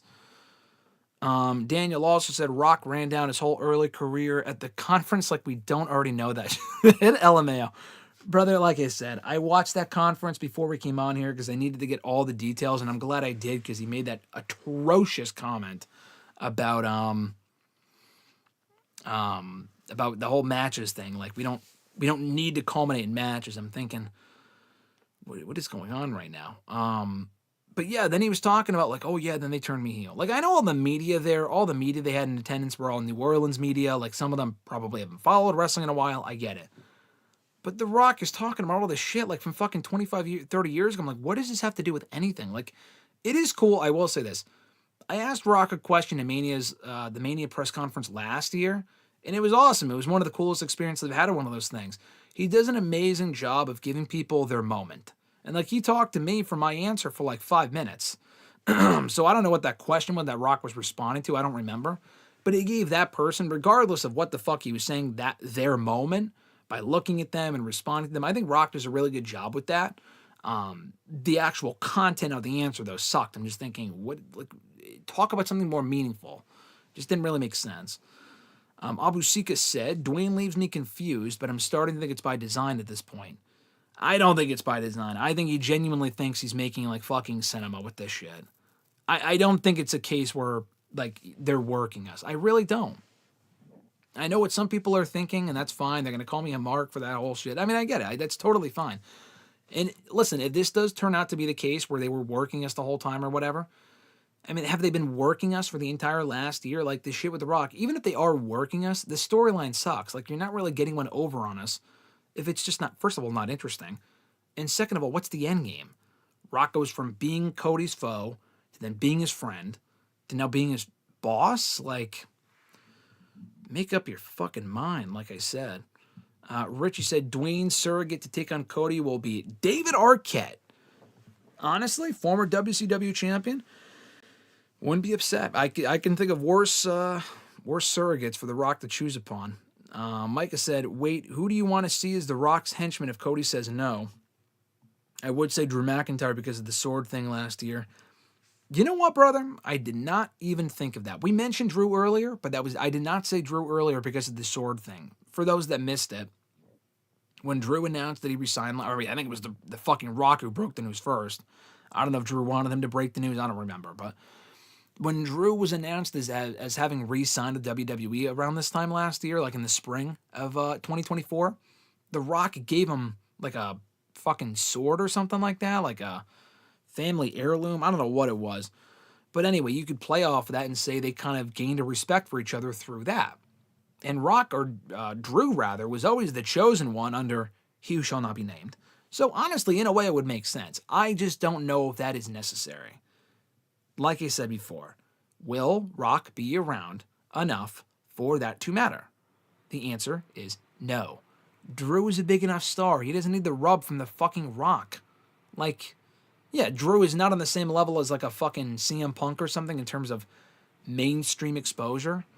Being involved with the Rock will immediately overshadow anyone that he's managing, anyone that's his surrogate. I think people think that this is a cooler idea on paper than it actually is. And again, it's just all opinion. It's all opinion. If you're excited, I don't want to poo-poo on your parade. I'm just telling you, this shit fucking sucks. I'm just telling you, I think this shit fucking sucks. And this shit makes no fucking sense. You saw it in the thumbnail. I'm just fucking pissed. I'm done with the Rock nonsense. I'm calling quits on it now. It makes no fucking sense. I have reached my breaking point. Dylan said the best part was when The Rock showed up at Bad Blood to go 1, 2, 3. Yeah, for that to go nowhere. It went nowhere, brother. It went nowhere. Does he want the belt? Was he pointing at Roman? And the whole point is, stay tuned. Let it play out. Well, we are letting it play out. It's been 4 months. What was the point? The answer is there was no point. Mike has said, I got to backtrack a little bit. Sorry. Let me backtrack. Sorry. Micah mentioned also Vince wanted Drew to be his chosen. Yeah. And Vince dropped the ball on Drew. Rock can go tell Drew, I won't fail you like they have in the past, and Drew joins The Rock. Yeah, I mean, no, from that standpoint, I get it. I totally get it. Richie said 4 Terras, 1 Mana. Yeah. No more Manas. I'm not taking this Mana shit. This Mana shit is awful. Babyface's podcast, Austin mentioned, great discourse, Graham. Love your content, man. Can't wait to have you back in the pod again soon. Thank you, brother. I appreciate you tuning in so late on a Friday night. I appreciate all of you for joining us so late on a Friday night to talk about this and rant about this shit. Let me get this shit off my chest and why I do not think it makes any fucking sense. Haven't already? Like the video. I would appreciate it. I know Dax did. Dax said I left the like. Thank you so much, Dax. I appreciate that. Justin said WWE is unwatchable. Okay, that's hey, totally fine if you feel that way. Richie responded to that comment. Abusika said, we need Ava to save the day. No, Abusika, we do not fucking need Ava to save the day. Abusika, you're killing me. You're killing me. All you guys with this Ava discourse is killing me. Richie even said Ava versus Cody. And if you want the inside joke on why we also do not give a fuck about Ava, and that has nothing to do with The Rock, by the way, The Rock is probably one of the most charismatic people in WWE history. The most charismatic person in WWE history. Somehow she did not get an ounce of that charisma through the gene pool or whatever. If you want the inside joke on that, go check out #AskGSM from a couple days ago. We talked about it there. The Ava rant is on... The Ava rants are on Tuesdays. The Rock rants are on Fridays and Saturdays. JCW555 saying, hey, Graham / everyone, with the hand wave emoji. What is that, the hey guys, the hi guys emoji? Chris Jericho and AEW? Hopefully not. Hope you're doing well, though. Thank you for joining us, my man. He said, this Bloodline storyline, if it hasn't already, it has jumped several sharks indeed. I even wrote an article about it today for Bleacher, why WWE has to end the Bloodline stable for good. I mean, this has nothing to do with the Bloodline. The Rock has actually moved on from that shit. He apparently Solo Sikoa is beneath him. I know he acknowledged Roman in the Raw Netflix premiere, which was nice. Again, I don't understand, though. He wanted to face Roman last year. He never cared about the championship, he said. So this year doesn't give a fuck about facing Roman. Roman has no opponent. I mean, he's probably facing Seth, which he should. But, like, what's the difference? Now he's distracted as the head of TKO, so he doesn't want to face Roman Reigns anymore. Can someone explain that one to me? Mike has said, before Cena called out the wrist promo, did you notice it on his wrist? Because I did. No, I didn't. At that point, if you're talking back in 2012 when Cena first brought it up, or 2011, whenever that was, I did not notice it back then. I was also mere years into my fandom. I was in high school or something like that. I didn't pay attention to that sort of stuff. But it was fucking funny when Cena did call it out, though. Abu Sika also said he did not notice. Justin said, well, that's your opinion that Charlotte and Tiffy time will be the best thing at WrestleMania Vegas. I thought you said the match sucked, or am I just misremembering here? It is my opinion. I'm not saying my opinion is gospel at all. Charlotte and Tiffy will be great, though. I also thought you said Tiffy kind of sucked, so you got to make up your mind, unless I'm just not remembering. Dax Toretto said, I'm his son. No, okay, so you're Joe Hendry? Oh, no, you're Dominic Toretto's son. I see what you're saying. I see what you're saying. Daniel Malcolm said, great seeing the hometown kid Louisiana night tonight. I'm going to be honest with you. I did not even giggle at that. And I like R-Truth. I thought the LA Knight Louisiana shit tonight on SmackDown was just fucking stupid. I'm going to be honest with you. There's like half of the stuff that Truth does I think is funny. But at this point, a lot of it is just dumb. And I thought that actually made LA Knight's pop worse. And I don't know. I mean, I definitely majority of the crowd do not even know who Ricky Starks is. I'm not saying I was disappointed because it wasn't Ricky Starks, but it was like, it was a cute little joke. Maybe I was just in a bad mood knowing Rock was going to be on the show at that point. But yeah, I wasn't really a big fan. John Rutland said, it's been a blast, but I got to work in 8 hours. Keep up the great work and content, Graham. Thank you, John. I appreciate that. John tweeted me before we went live here and mentioned that he was going to work and had some time before going to work and before going to sleep to go to work and was going to join us, so I'm glad he did.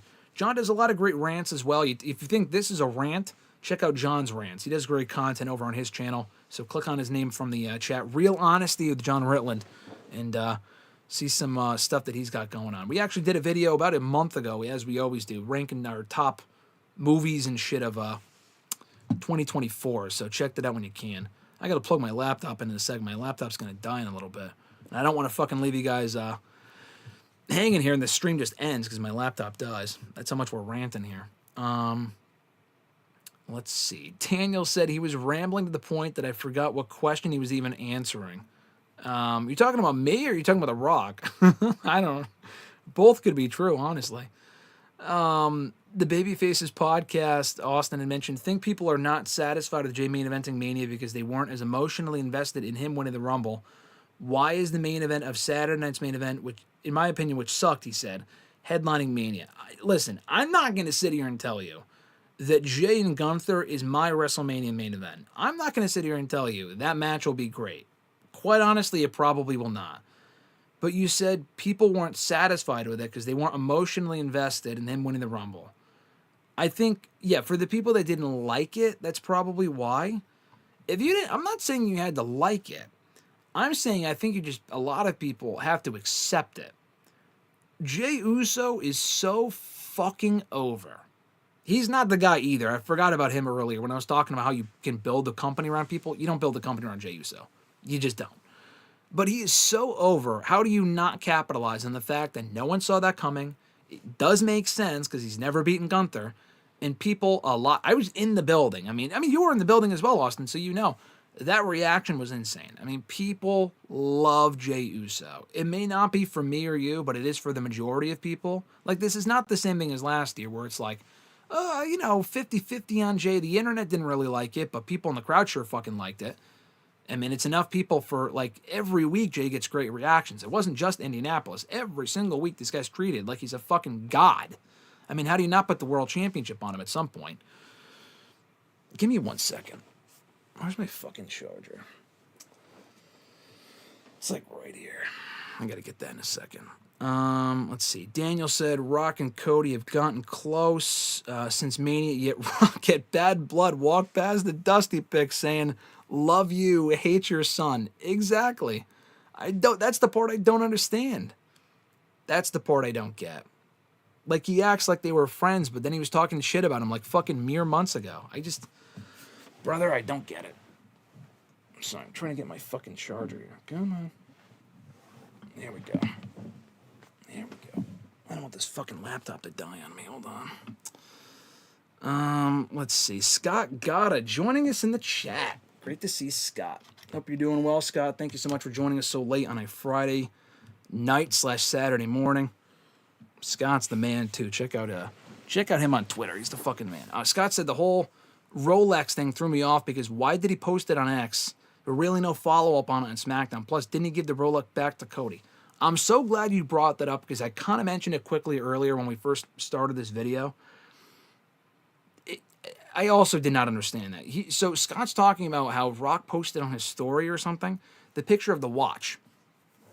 And that goes back to that after WrestleMania last year on Raw, where it looked like he was giving him something, and then they never followed up on that. And I thought that's what they were going to follow up on tonight. When Rock said, I want that, and Cody's like, oh, you want my title? And Rock's like, no. I thought Rock was going to say, I want my watch. Like, I gave you my watch, I want it back. And here's the significance of it, blah, blah, blah, blah, blah. But they never went back to it. They didn't go back to it tonight. They didn't go back to it in January. And if they go back to it in like a couple of weeks, why? Like, why go back to it at that point and not when they first see each other? So, I don't even think it's a case of like, oh, you got to let it play out. Even though they do acknowledge it eventually, it wouldn't have made sense to wait so long to talk about it. That's what I don't get. So, no, I completely agree. I thought that was kind of weird that they fucking did that and then they backtracked. It's just, brother, it's weird. It's fucking weird. Backtracking again a little bit. Dax said, am I the only one that wants Cena to beat Cody? No, you're not the only. You're definitely not the only one.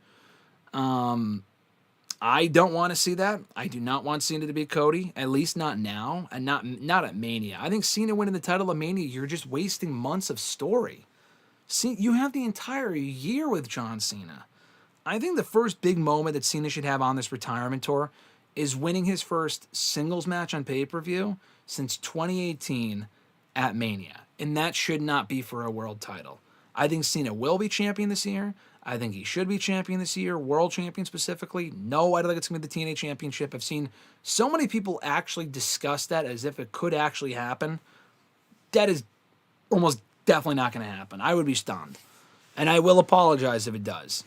I don't think it would. I think the 17th title's got to be a WWE title. You build up the moment for so fucking long. How is it not a WWE championship? Like the TNA title, like that would be cool for us, but like when a majority of people care about that, like no. The TNA title that guy Joe Hendry wore in the Rumble and held for like 3 minutes before he got chucked out by Roman Reigns, like that'd just be stupid. But anyway, no, I don't think Cena should win the belt at Mania. I think they should wait and like at least until SummerSlam, if not December, to have him give it up as soon as he wins it. I know people won't like that idea, but I like that more than him winning it at Mania and then holding it for what, 3-4 months. We don't need that. I'm not a fan of that. Average Grunt, great to see you, my man. Hope you're doing well. Joining us here said, would you say that you've hit your rock bottom with Dwayne Graham? Yes, I would. That is probably the best way to put it, Mr. Grunt. Your Royal Rumble shirt is on its way, by the way. It's officially been ordered. I apologize for the delay. I don't think I had what's it fucking called? The code or whatever, the shipping address, not the shipping address. It's on its way to you, but the tracking number, that's what I was trying to bring up. The tracking number, I don't think I've gotten that yet, so I'll send it your way when I get it. But it should be there in the next, I think, week or two. I think within the next 2 weeks. So you should have the shirt by Mania, definitely. I mean, the Mania is in 2 months, so I would hope you'd have it by Mania. Micah Does It said, I don't see LA Knight being on the WrestleMania 41 card, but I do see him being in a segment with Stone Cold Steve Austin at WrestleMania 41. I mean, I'd be fine with that. I was thinking LA Knight faces Drew. Drew's got a couple different options. I think Drew and LA Knight would be great, but if LA Knight is not wrestling on the card, which he should, then a segment with him and Stone Cold would be pretty sweet. I wouldn't be upset about that. Millennial Noob said Tiffany versus Charlotte at WrestleMania 41 is going to be a good one. We don't even need a reason why Charlotte chose Tiffany. Or we don't even get a reason why Charlotte chose Tiffany. I mean, didn't she kind of say it? She kind of said that, you think you're the hot shit. First of all, she's already beaten Rhea a whole bunch of fucking times. I know the last match they had, she lost. But, she's already beaten Rhea a bunch, including at Mania. Tiffany thinks that she's hot shit. She's the new star on the roster. She thinks that she's like the new Charlotte. So it makes more sense storyline-wise, I think, for her to go after Tiffany. I think the build kind of writes itself. And they also have 2 months to kind of fucking build it up. Dax said, I'm just chilling playing 2K24. I got all night to listen to you. Oh, thank you, Dax. I appreciate that. I'll give you some insight here. Speaking of 2K24, some good and bad news. The good news is I was so fucking pissed about the ending, or not the ending of SmackDown, but rather the Rock stuff. I was so fucking pissed about it that we went live now instead. The bad news is my original plan, and I don't think I'm going to do this now because we're talking now. I should be sleeping right now, by the way, but I'm not. That would probably be the smarter thing to do. The bad news is what I was going to do in the early afternoon tomorrow was try something out for the Saturday SmackDown stream, or not review SmackDown. I think we're kind of done doing that. I enjoy talking SmackDown, but I think what we'll probably do is try to live stream 2K24 gameplay instead. Now, I know 2K25 comes out in like a month. We'll play that at some point, but I think I figured out a way where I can stream myself playing 2K24. Maybe not on video. I mean, you could watch the video of me playing the game, but like the video of me, like you're seeing me right now, I don't think I've got that figured out quite yet. I got to buy a PlayStation camera for that or some bullshit, whatever. I was going to try that tomorrow or on Saturday later. I don't know, whatever you want to call it. But since we're doing this instead, I'm not going to do that. So maybe next week. Next week is Chamber Week. I don't know. One of these days we'll do that. I love doing these live streams though. These are a lot of fun. I appreciate all you guys being here, chatting so late. We've had a lot of people come and go and chat in, sending great questions and great comments, and we're all commiserating about The Rock or just chatting about it because I know some people also like it. And again, I don't want to poo-poo on your parade. I'm not going to sit here and be one of those wrestling podcasters, content creators that says that you're an idiot for enjoying this shit. Not at all. I'm telling you, I think it makes no fucking sense. But I will also tell you, if you like it, or if there's something I like and you think is shit, that is also totally fine. I will not be that person to poo-poo on your parade because I don't like when people do that to me. So I just want to, have that as an asterisk there. Daniel said I was definitely talking about The Rock, LOL. When he mentioned earlier that, I don't even know, because he rambled for so long, I don't even know what question he asked. I thought he also might have been talking about me, but he was definitely talking about The Rock, he said.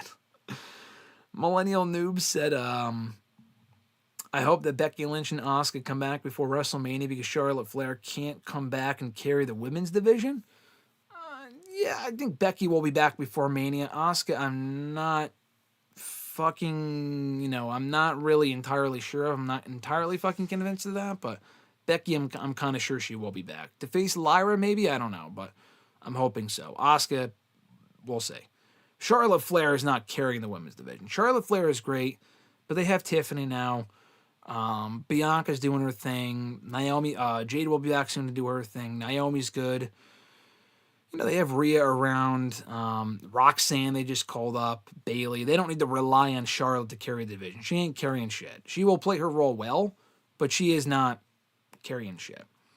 Babyface's podcast said in response to earlier, I'm saying that people were more emotionally invested in Cena winning or Punk winning or even possibly Roman. No one saw that coming, and sometimes that doesn't work in wrestling. I disagree. I think the Jey Uso win, you saying that it doesn't work because no one saw it coming, I think that's why it worked. I think the Jey Uso thing worked because, one, he's organically over, and two, I think it worked because it makes... If it makes sense, like if it was fucking, like obviously no one would have seen Akira Tozawa winning the Rumble. But it also just because it's a shocker doesn't make it good. True. But if it's shocking and it makes sense, then I'm cool with it.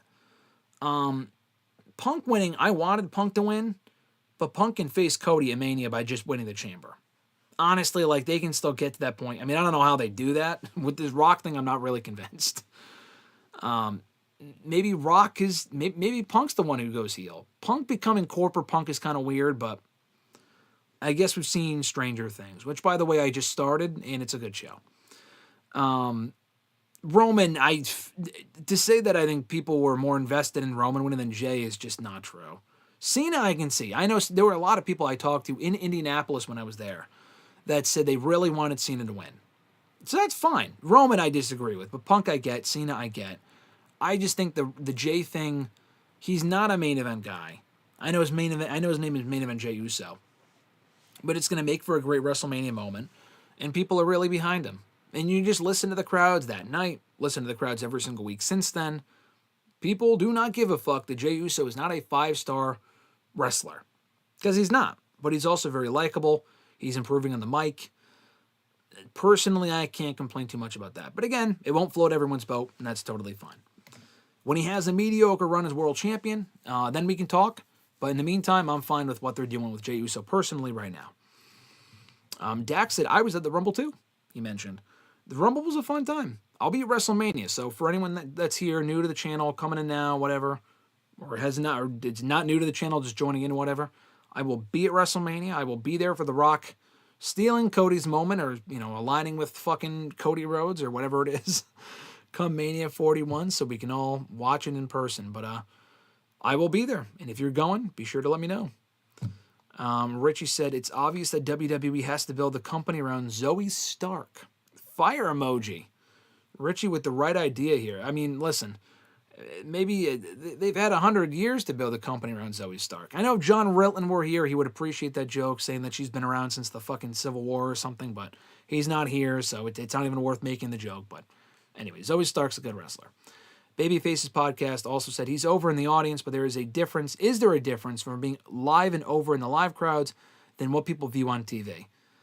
Yeah, no, there is a difference, but I'm also saying that Jey Uso sells a lot of merch. He's over with the crowds.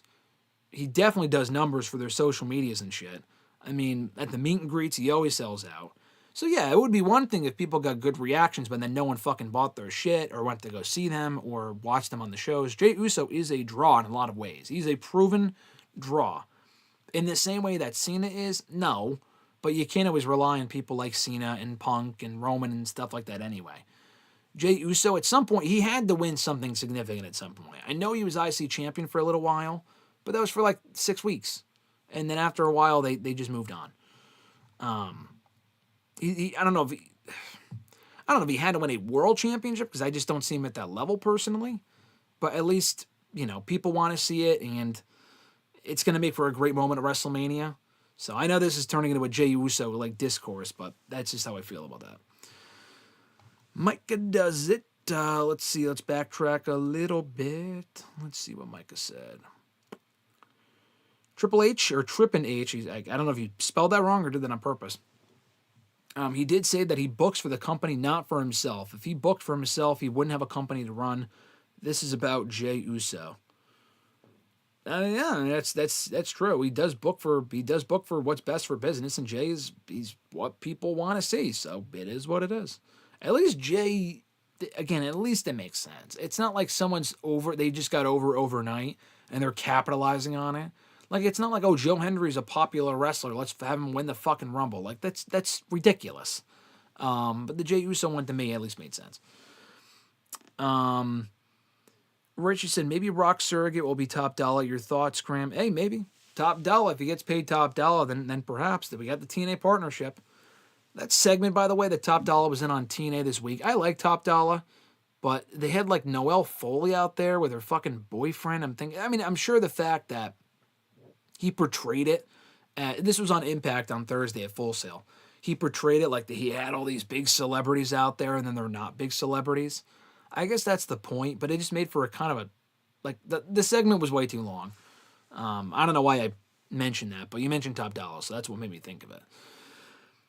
He also said, Graham, the watch thing would make too much sense. Dwayne doesn't play that way. Yeah, I guess not. He would definitely, I don't know. If it made sense, then he would actually brought it up, but they didn't bring it up because it makes too much sense.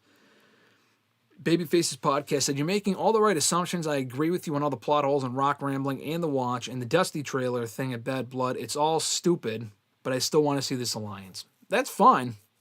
I don't want to see it, at least not right now. At least you acknowledge it doesn't make sense, though. Abu Sika said it's almost March and Rock has appeared more on the program this year than Mr. Retirement Tour. Honestly, you're not wrong.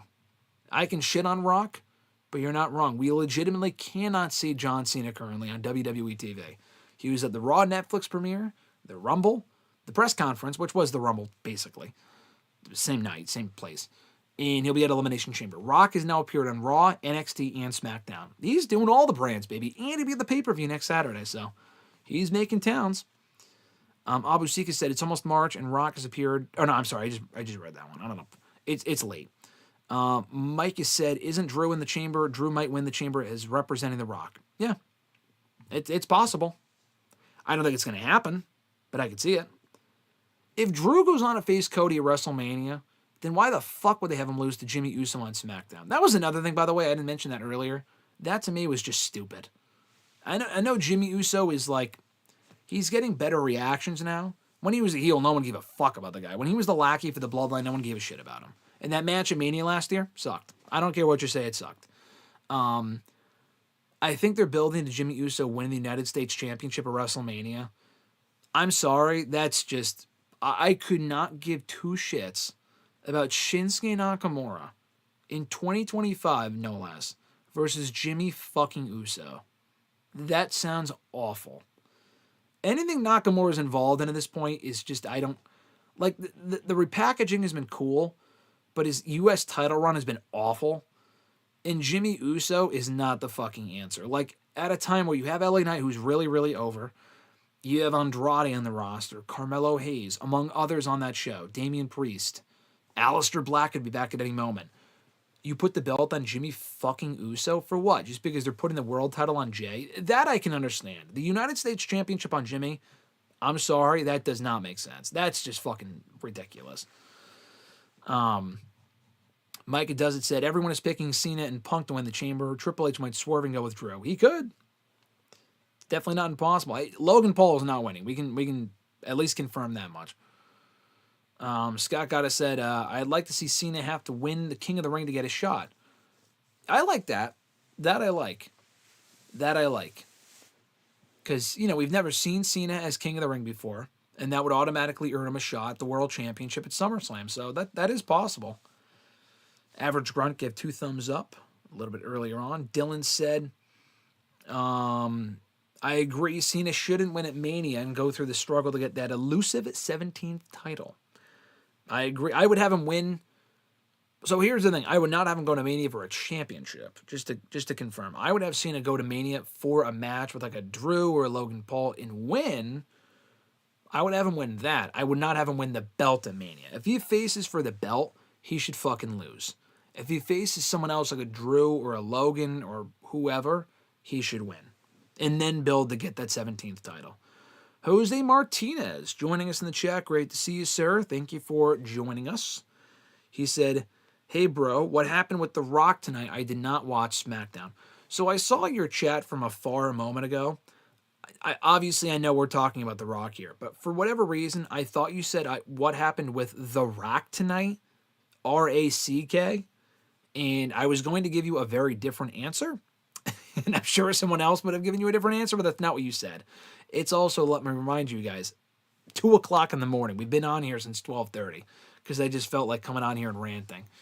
But anyway, what happened with The Rock? Well, he came out and wasted... I mean, I can give you a better summation of what happened than you watching the segment. Basically, Rock came out, bullshitted, said Mania's in New Orleans. I completely forgot to mention that, by the way. P.S. Mania's in New Orleans next year, which is cool. Called out Cody, said he's a great champion about 1,000 times, said he had a few things to tell him about 1,000 times, and said that he wanted him to be his champion about 1,000 times. All that to say that he was like, on the board, I'm the head of TKO, I want you to be my champion, and you have until Elimination Chamber to accept. None of it makes any sense, but that's basically what happened on SmackDown.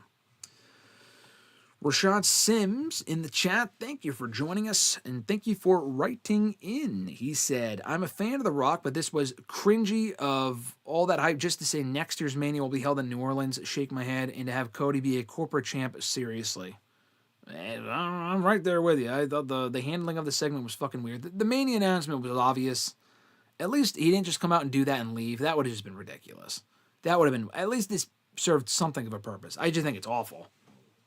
I don't know. I just think it's dumb. Dax said, I love Cena, but the only reason I'm dying for him to win is I'm sick of Cody's reign. Love Cody for this title reign. I'm sorry. He said, love Cody, but this title reign just hasn't been it for me. Either have John, Orton, or Punk take the belt. I love how everyone you mentioned is like fucking 45 years old. Like you didn't say like Drew. You didn't say Breaker. You didn't say, Priest. I mean, Priest was never going to be Cody. Or LA Knight. You're mentioning people that definitely do not need the belt. But, that being said, though, it is funny you say those 3 people. So, Cena beating Cody, I don't like. I know you said earlier that you want Cena to beat Cody. I don't like that at Mania. Down the road, yes. Orton beating Cody or Punk beating Cody, I laughed, but you are right though. I would like either one of them taking the belt from Cody. Orton if he's a heel, and Punk face heel doesn't matter. I think that would be cool. What was I gonna say? With those, as far as Cody's reign, that was what your question or comment was about. I've liked the reign. I mean, again, if you don't think it's been good, totally fine. I've enjoyed Cody's run personally. I think he's had a lot of good matches. The Kevin Owens feud is great. The AJ matches were awesome. He should be defending the championship a little bit more than he has been. Just in my opinion, he didn't defend that Bad Blood, Survivor Series, Crown Jewel, Rumble. He did. Second Saturday night's main event, he did not. Bash in Berlin, he did. Money in the Bank, he did not. In Elimination Chamber, he will not. So he should be defending it more than he has been. But I've liked the run overall. Dylan also said, am I right to think The Rock doesn't like to put over talent? I mean, he has put over talent. Does he not like to put over talent? I mean, we can't confirm that, but the assumption is probably yes. I mean, again, he came back. He has come back for one sustained match in the last 11 fucking years. And do not tell me that he's been too busy. Doing what? Hercules? San Andreas? Give me a fucking break. If The Rock wanted to come back for a match that made sense, he could have come back at any point in the last 10 fucking years. Okay? Like, it's not a case of, oh, he was too busy. He could have made time. Stop it with that nonsense. He could have made time. My point is that I think the only time he put someone over was Cena at Mania. That's it. What else, like, who else has he put over? He's been back this on and off again run in WWE since 2011. He's had only a handful of matches, but the only match that he lost was that one at Mania 29. He beat Cena. Even then, he beat Cena before that. He beat Punk twice. Beat Awesome Truth, beat Eric Rowan in 6 seconds, that infamous match. And then he won the tag team match in Night 1 of Mania last year, which won't even lead anywhere because he's not facing Cody, apparently, because they don't build the matches. That's just what he said. That is literally what he said tonight on the stream during the press conference. Oh, my God. Micah said, we got to get you a PS5. There's this game called Astrobot. I think you might like it. It's similar to Crash Bandicoot type style game. You know what? This is terrible timing because usually when I do these streams, I'm sitting at my desk. I'm not sitting at my desk right now, but I have Dylan knows what I'm talking about. I have a phone holder that Dylan's brother actually gave me for Christmas, and it's Crash Bandicoot. Awesome. I'm not going to go get it right now. It's in the corner of my desk. I got to get up and whatever. I'm not going to go get it. Too lazy. It's 2 o'clock in the morning. That just reminded me. I think Crash Bandicoot's great. PS5s are just too expensive. I will settle for my PS4. I will get a PS5 or an Xbox, like a more expensive Xbox or whatever, when the WWE games are no longer on the older systems. And I think for my sake, they're on the older systems still this year, so I don't need to get a new PS5. At some point, maybe I will. Jose said, with Cena, I want Cena to win the chamber. Him having to lose is better. Plus, I heard that they might have a PLE in December that is probably a goodbye show for Cena. Him winning 17 there, or he's winning it early. Yeah, either there or earlier is fine. I just don't think it needs to be at Mania. It probably should be at that last show in Boston, so I totally agree. Mike has said, I think a certified PS5 on the PlayStation website is between $300 and $500. Oh, that seems suspiciously low. Are you sure about that, Micah? Are you sure you're not looking that up on the dark web? I thought they were still like fucking $1,000. That seems a little cheap to me. By the way, I believe we're at 19 likes. Maybe we're past 19 likes, but if we're at 20, I cannot, in good conscience, end this stream and have us still at 19 likes and not even attempt to tie 20. So if you're still watching, if you're still tuning in, you like what you see, or if you hate what you see, please still do me a favor anyway. Do me the favor and like the video, get us up to 20. I would greatly appreciate it. Then you can lie in the chat and tell me that you were number 20 and you probably won't be 20.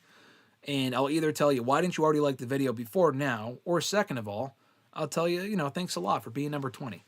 And maybe multiple people will tell me that they're 20.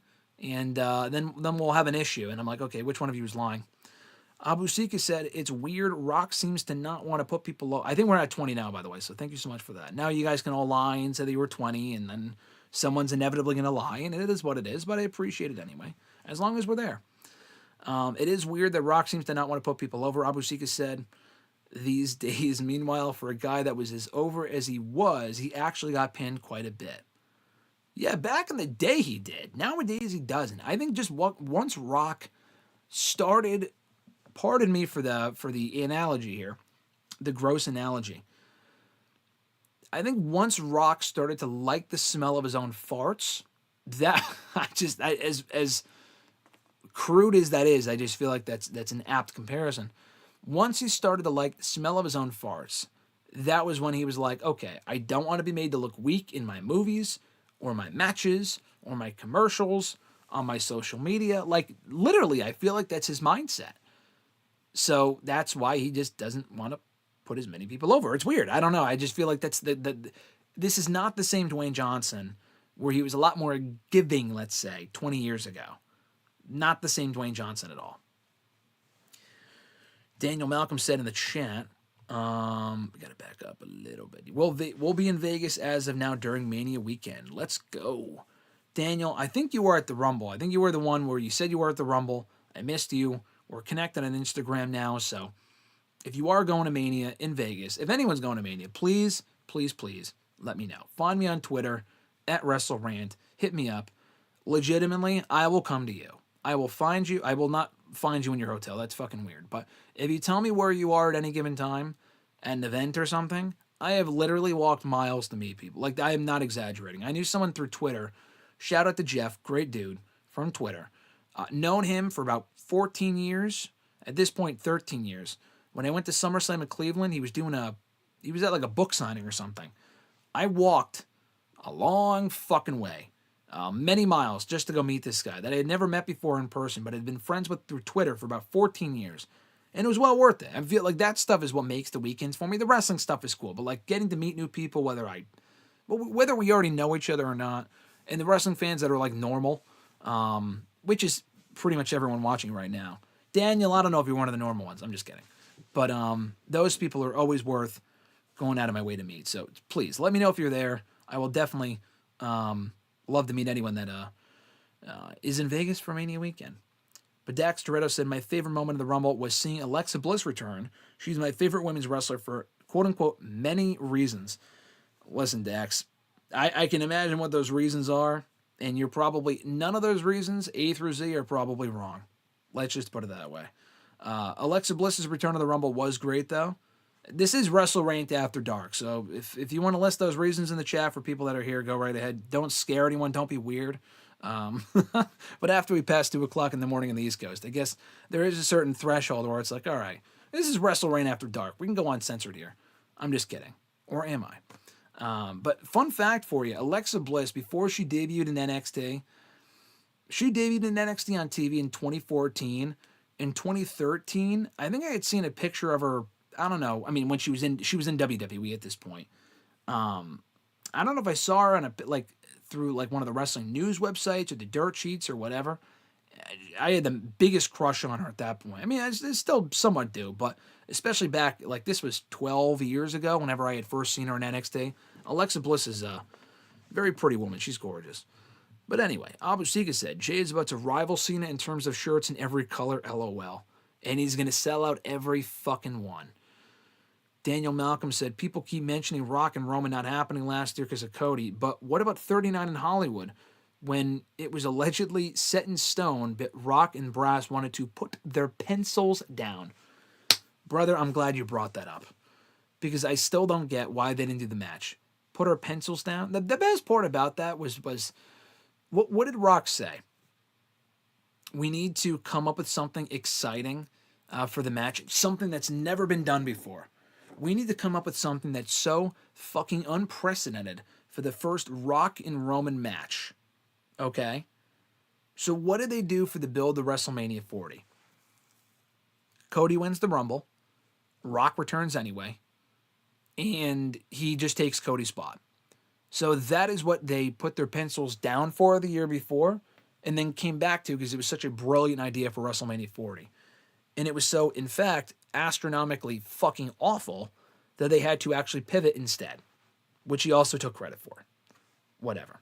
Like Daniel said, as he said on Pat McAfee's show. Yeah, exactly. Because he said it's not a scheduling issue. It was just that they needed to put the pencils down because they couldn't come up with a great enough idea.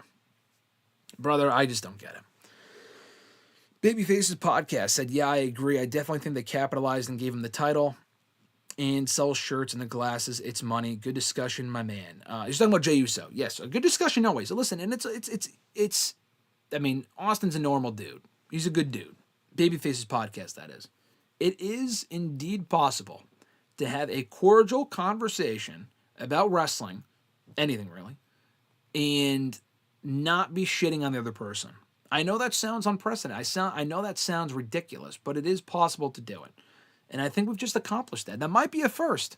But I think we just both proved that it's very possible to have differing opinions, but come to a common ground and not insult the other person. Richie said, forcing a title onto Jimmy Uso to try and replicate the success of Jey is going to come off as tacky. Let him reach single success organically. I agree. If they slap the U.S. title on him, no one will care. I mean, I think some people will care. I won't be among those people. I won't give a fuck personally, but I mean, Naomi will care. Naomi will give a shit. Everyone else, I don't know, but Naomi will care. Richie said, I'd love to see Jimmy get some time to shine, but it has to make sense. Yeah, just forcing his push is just fucking stupid.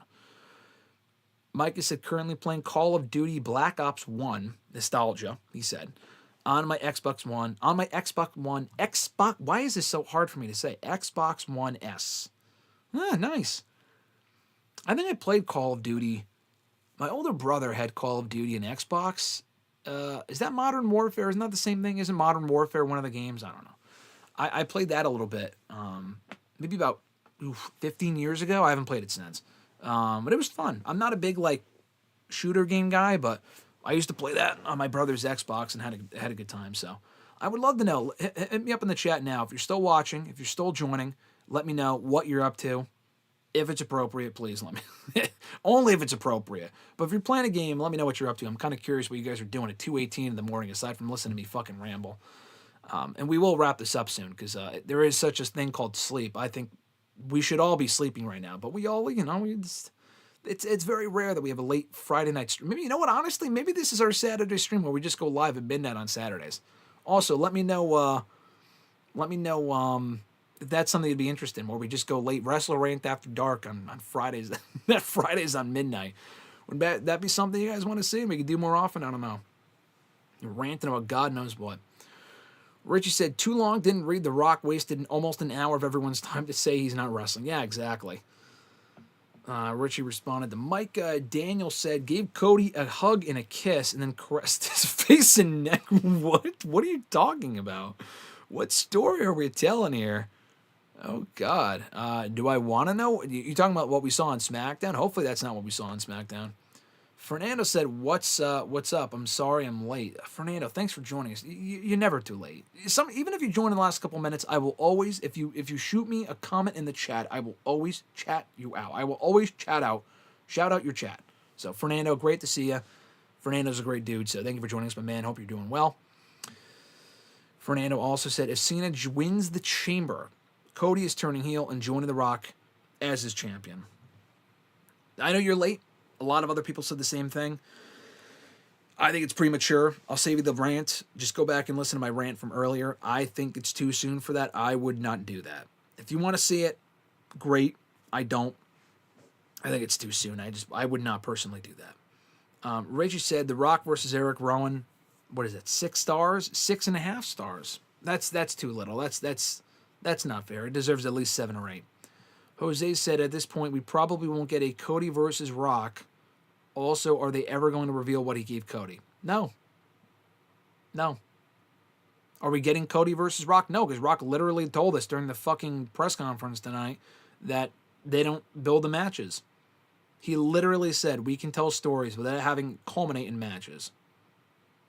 Okay, so the main event of Mania can be Cody and Rock sitting down, having a discussion about just push the offer that Rock gave Cody to Elimination Chamber instead. Fuck it. We don't have to build a match. Rock can just be there. Doesn't have to wrestle, doesn't have to take a bump, but he can be there stealing up fucking precious television time and oxygen from the rest of the roster. Yeah, fuck that shit. That's fucking garbage. I'm sorry. That's fucking dumb. Backtrack. Let's see, backtrack. A lot of good comments. I will get through everything. I promise. Abusika said, we need Rock Rowan again twice in a lifetime. Yes, we fucking do, Abusika. Yes, we do. It's the rematch that WWE doesn't want you to see because it would just be so great. Richard said, I hear voices in the air. That's the, little different lyrics, but, you know, you'll get some singing here. You'll get some late night singing here on the stream. Jose said, 20 likes, brother. Fernando also said 20. Haha. Jose said we're at 20. Fernando said that he was 20. I would like to know whoever was 25 as well. I'm seeing that we got 25 likes. I would like to know who was 25. 20, you're great. 25, you're even better. You should have liked the video sooner. You should have been here earlier, but 25 is better than nothing, so I appreciate you guys being here. Y said, hello, surprised to see you streaming, not mad at it. Well, Y, listen, I'm not mad to see you. Great to see you in the chat. Always great to have you. We are here to rant about The Rock. I think I've got everything out of my system. I feel better. Now we're just in a jovial, tired mood. I can't stay too much longer because I'm fucking tired. But you know what the funny thing is? If you guys want to keep me here, just keep chatting. I'm just reading the chat at this point, so I will leave when the chat is up. When the chat is over, I will leave. We've already been here for 2 hours, almost 2 hours, hour 50 minutes, according to my count.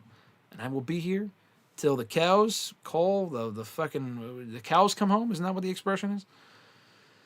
Jose said, bro, what's your opinion on the One Night Stand 3P? Talking about the pay-per-view? I fucking hope so. The pay-per-view, yeah, I love One Night Stand 2005. Great show. One of the best WWE pay-per-views of all time, I would say. One Night One Night Stand 06, also a good show. One Night Stand 08 was the last one they did. 07 was good. 08 I really enjoyed. If that's what you're talking about, I hope so. I don't know what else you're talking about. Oh, yeah, you did. Ooh, thank God. Because one of your other comments said, I mean, like 08 through 05 One Night Stand WWE pay-per-views. Yeah, I like those pay-per-views. Obviously, they changed it to Extreme Rules in 09, but the 08 one I liked. I haven't seen a whole bunch, but I like that show specifically for the Batista-Shawn Michaels stretcher match. The I'm not sorry, I don't love... Excuse me, he said, I'm not sorry, I don't love you line. Batista to Shawn was chef's kiss. Mikey said, how did you meet Marceau? Mr. Marceau, RJ? I met RJ in college 11 years ago.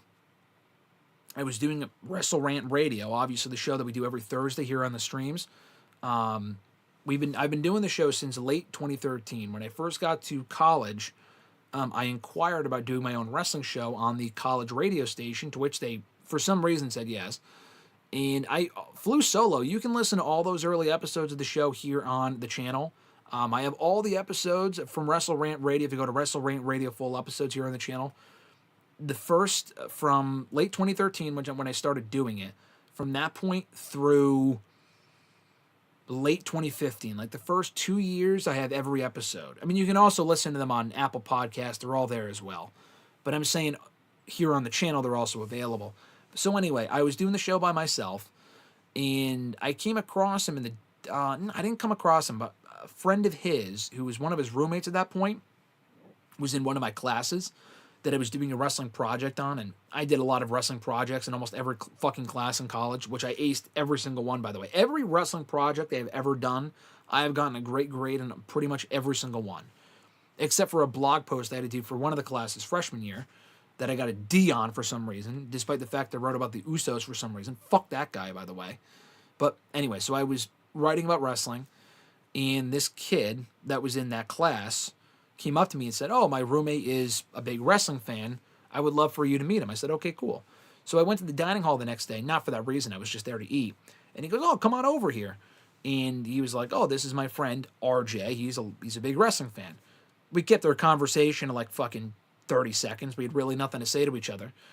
And I think I invited him to, maybe he followed me on Twitter, or I don't know if I just invited him at that point to do the radio show with me. I forgot exactly how that came about. But he came to the show. We had a fun time. And I did not tell him, like, oh, like, I didn't expect him to be a regular co-host on the show from that point forward. I tell him this all the time, and we get a good laugh about it. I didn't think he was coming back. So we do the show. Spring break happens. The week after that, he comes back. I'm like, I didn't ask this guy to come back, but it's fine. He can come back and do the show with me. And it was fun, and he's been on the show ever since. I mean, he hasn't been on the show consistently since then. Like, he graduated, and he's been on and off since then. But he's been pretty consistent as my permanent host for the last 5 years. But that's how I met him, though. It was just funny. Like, after he did it the first week, I'm like, okay, cool. Like, that was fun. I'll go back to doing it by myself. And then that week after spring break, he just shows up. I'm like, oh, he's here. I guess because he wants to be. It was just funny. Mike has said it sold like, he's talking about the PS5s. It sold like that $300 to $350 for a certified PS5 in this PlayStation store, so it's legit. Okay. If you say so, it sure sounds fucking fishy to me for a PS5 to be $300 to $350. That sounds very low. But if you're telling me that's what it is, Micah, I believe you. Reggie said, of all places, PC Richards has the PS5 Slim disk drive model. The cheapest I've seen it, with some Fortnite bundle. Most likely a code for $430. That's not bad. I probably wouldn't play Fortnite, but that is pretty cool, though. Dax said, well, her character work has always been pretty good. She cuts good promos, and she's hot, LOL. I mean, that's the number one reason. Alexa Bliss is who he's talking about. Alexa Bliss is hot. Alexa Bliss is hot in the chat. Let's get that going in the chat. Alexa Bliss is hot. But yes, her character work is also good, and she does indeed cut good promos. I agree. Richie said, fun fact, if you're looking for a PS5 in the Northeast. As far as what he was saying with the PC Richards. That is good to keep in mind. Dax said, thoughts on Lola Vice. Honestly, hot take, I'm not a big Lola Vice fan. I think she's good. I think she's improved.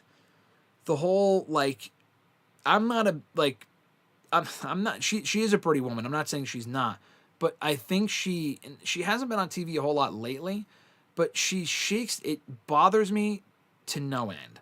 The hip shaking thing, the ass shaking thing, whatever you want to call it, she does it way too much. And if you like it, that's fine. I just think she does it way too fucking much. During her matches, before the match, after the match. I know she did it, and she got viral off of it after doing it in an MMA fight. But now that's all she fucking does. I feel like that's all that people know her for is the ass shaking stuff. And in the ring, she's decent. Her promos, I don't think, are good. They've been better, but her promos overall are not great. In the ring, she's good. I feel like she has that legitimacy to her. But the ass shaking stuff, I think, is just, she does it. She could do it. I just feel like she does it too much. Micah said, it's my bad, it's $399, but normal price for a brand new PS5 is $450 plus tax. It's not bad. I've seen worse. Micah also said, I bought a washer and dryer refurbished, but it was brand new. Reason it was refurbished is because the dryer had a dent, and they can't sell it in the actual stores. They still have it, and it works great. Oh, that's not bad. Got it for $600 for the washer and dryer both as a total set for $600. Oh, that's fucking nuts. That's a great deal. You got both for $600. That's an amazing deal. Abu Shika said, Rocky is the gift that keeps on giving when it comes to What the fuck is he talking about, LOL? Seriously, bro. We should do live reactions for Rocky videos. Every time Rock's on the show, whether it be Raw, SmackDown, whatever, maybe Elimination Chamber, we should do live streams and just, ask ourselves. I was almost considering doing a live stream when the Rock promo came on. But at that point, I was already watching it. But I'm thinking we should do a live stream and, react together. What the fuck am I watching? This shit is just awful. Kamingo, hello, my friend. Clark joining us in the chat. I know I'm a little bit behind here in the chat. I take some time on some of these chats, so I apologize. But Clark, great to see you, my man. I know you came in late. You did the late run-in for the Wrestle Rant radio stream a couple days ago. Excuse me. Great to see you, though, in the chat. Hope you're doing well. Everything else, not just great to see you in the chat, great to see you in general. Hope you've been well, my man. Chris Faplander, I know we said this the other day, but your username is fucking hilarious. He said, happy Friday or Saturday, Graham. Do you believe happy Friday and Saturday to you as well, Chris Faplander? Do you believe Rock last minute committed to tonight, or was this in the works under wraps? It was definitely committed to tonight. Absolutely. And not just because the reports told me that, it's because you could fucking tell. You could fucking tell this was not the plan. Cody was feuding with Solo Sikoa again, which thank God he's not. But, like, you could tell that this shit came out of nowhere. The WWE's blindside, and they're like, okay, I guess. Like, go out there and fucking talk about whatever you want, I suppose. Brother, I don't know. It felt very, very rushed. Felt very, very rushed. It just came together so quickly. I feel like, I know you were on the Wrestle Rant radio stream the other day, or on hashtag on Tuesday, Chris Faplander. Have you been in Solomonster streams? I know I've seen your name somewhere else. Unless you took your name from someone else, or someone took their name from you. I feel like I've seen your name probably in the Solomonster streams. Abu Sika I know is from the Solomonster streams. Let me know if I've seen you somewhere else, because I feel like your name does sound familiar, even though I do know you were here a couple days ago. That name is just iconic, though. Anyway, on my end, I feel like I am seeing 29 likes. We pushed to 20 earlier. Got to 25. Let's get to 30. If you're watching this right now and you haven't highlighted that thumbs up button, brother, we're close. We're so close to 30. On my end, we're close. We're close to 30. Let's get to 30. Hit that number 30. Let's get to 30 like number 30 in the Rumble. Micah said, Jimmy and Jay winning the titles at WrestleMania 41 this year feels like Matt and Jeff when Jeff won the WWE title and Matt was ECW champion. Now I'm seeing 30 likes. Amazing. Whoever did that, thank you so much. Let me know if it was you. Even if you're lying, let me know if it was you. No, I know what you're talking about. Jimmy and Jay winning the title, similar to Matt and Jeff. The Matt and Jeff one was cooler. At least the ECW title was like a world title. The United States Championship with Jimmy is just a joke. Jimmy should not be United States Champion, at least not right now. Fernando says Jimmy does not have that aura that Jay has. Fuck yeah. No, he does not. You're absolutely right. You are absolutely right. You in the chat saying digging the Punk poster in the background. Oh, thank you very much. The Punk poster, actually, I got that from, I was at Tribute to the Troops edition of SmackDown in 2023, and they were selling them for like $20. And he signed, it wasn't like they sell them even now at the house shows and shit. If you go to a WWE show live, I've seen people carrying this shit around, so it's not like a special poster. But he signed a whole bunch of them, so I bought it, and it was like $25. And Punk signed my replica IC title, so I have a Punk signature on that belt.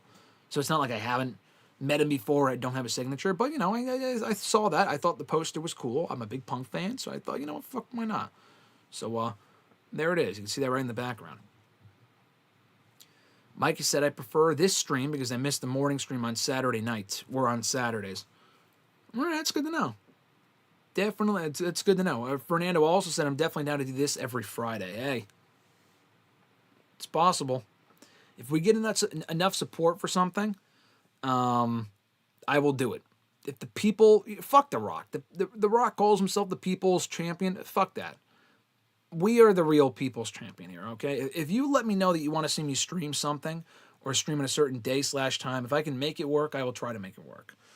If you guys are here and you guys want to talk, and we can just bullshit about whatever the fuck you want, I will be here to chat about it. Richie said, running some My Faction in WWE 2K24 with the stream playing on my phone. Richie's the man. Richie is the fucking man. Richie's the man. Check out his shit on YouTube. He does great work. And Richie always shows up. Richie is one of the best supporters here in the chat. And Richie's awesome. I might sound drunk. It's just because I'm tired, just to give you guys a heads up. I don't drink, so. Man, it's almost 2:30. It's past 2:30. It's almost 3 o'clock in the morning. I don't know if I can do this every Friday. This might be a one-time thing, but we'll see. Richie said, Brokeback Rocky. Yeah, pretty much. Micah said, I know you're tired, but I'll be listening until you end, and then I'm going to watch Deadpool and Wolverine because I haven't seen it yet, and it's on Disney+. Micah, I love you. How have you not seen Deadpool and Wolverine yet? The movie was amazing. I'm surprised you've avoided spoilers for this long. Richie said, I wish I knew how to pivot you. Yeah, that's a good way to put it. I got to backtrack a little bit here.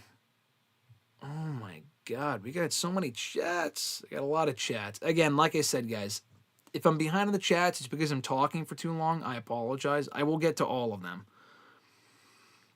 Hold on. Dylan said, I'm currently playing Path of Exile 2 on PS5. Yeah, Dylan's a PS5 guy. Someone gave me their AEW Fight Forever game about a year ago, which was very nice of them to do. And Dylan allowed me to download and play it on his PS5.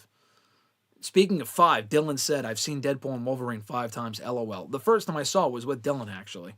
I'm surprised you haven't seen it yet, Mike. The movie was amazing.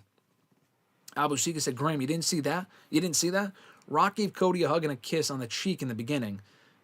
Then when he said, I want your soul, started putting his hands on the title. And then on Cody's cheek, what? No, I didn't see that. What the fuck? I thought you were describing a fucking fanfic. Did Rock actually do that? What the fuck? Yeah, you said it was weird. I believe you. That is final. That is fucking weird. The final ditty, the LMAO. That's funny. Yeah, Rock is turning into the final. Let's not go that far. I don't want to call Rock the final ditty, but man, that's fucking weird, dude. Jose said, so the segment after WrestleMania 40 is pointless. Yeah. Yes, it is. It was very pointless. Fucking waste of time. Fernando said, how long do you think we are going to have to wait for Roman versus Rock? Let's see. When is the apocalypse supposed to happen? I don't know.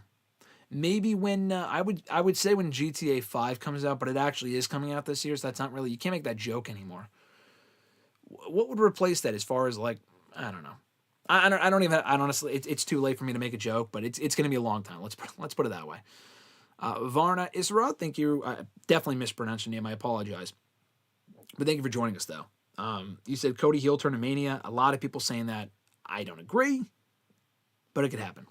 Reggie said, I was the number one like. Smitty, Warburn, Jagerman, Jensen, Sound, and Az. Richie, thank you so much for being the number one like, as always. Richie's the man. Varna said, Cody will say no at Chamber. Cena wins at Chamber. Cody turns on Mania. Yeah, people have said that. I just think it would be too soon. I think that'd be a dumb idea. It's too soon to turn Cody. I don't like it, but it could happen. Mike said you shouldn't say that because we will have you here for the next 12 hours. Yeah, I know you will. That's the problem. I shouldn't say that I'll be here until I'm finished with the chat because you will have me here for the next fucking 10 hours.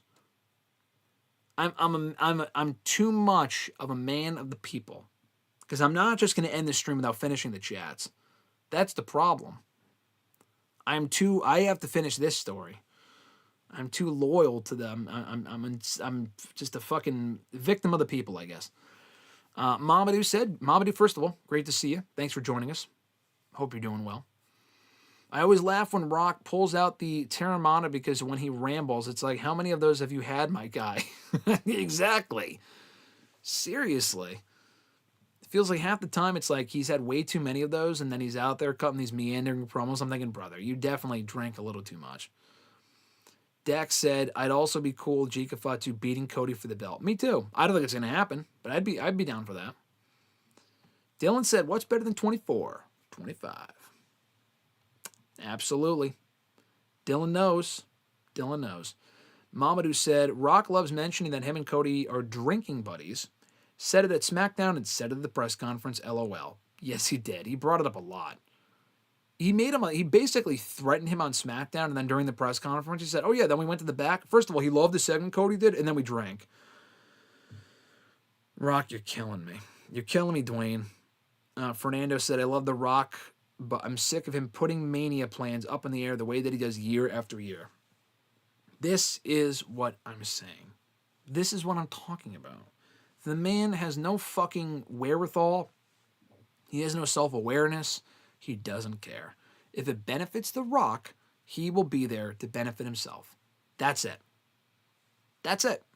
Even if it makes, as my thumbnail says, go back and look at the thumbnail for this video.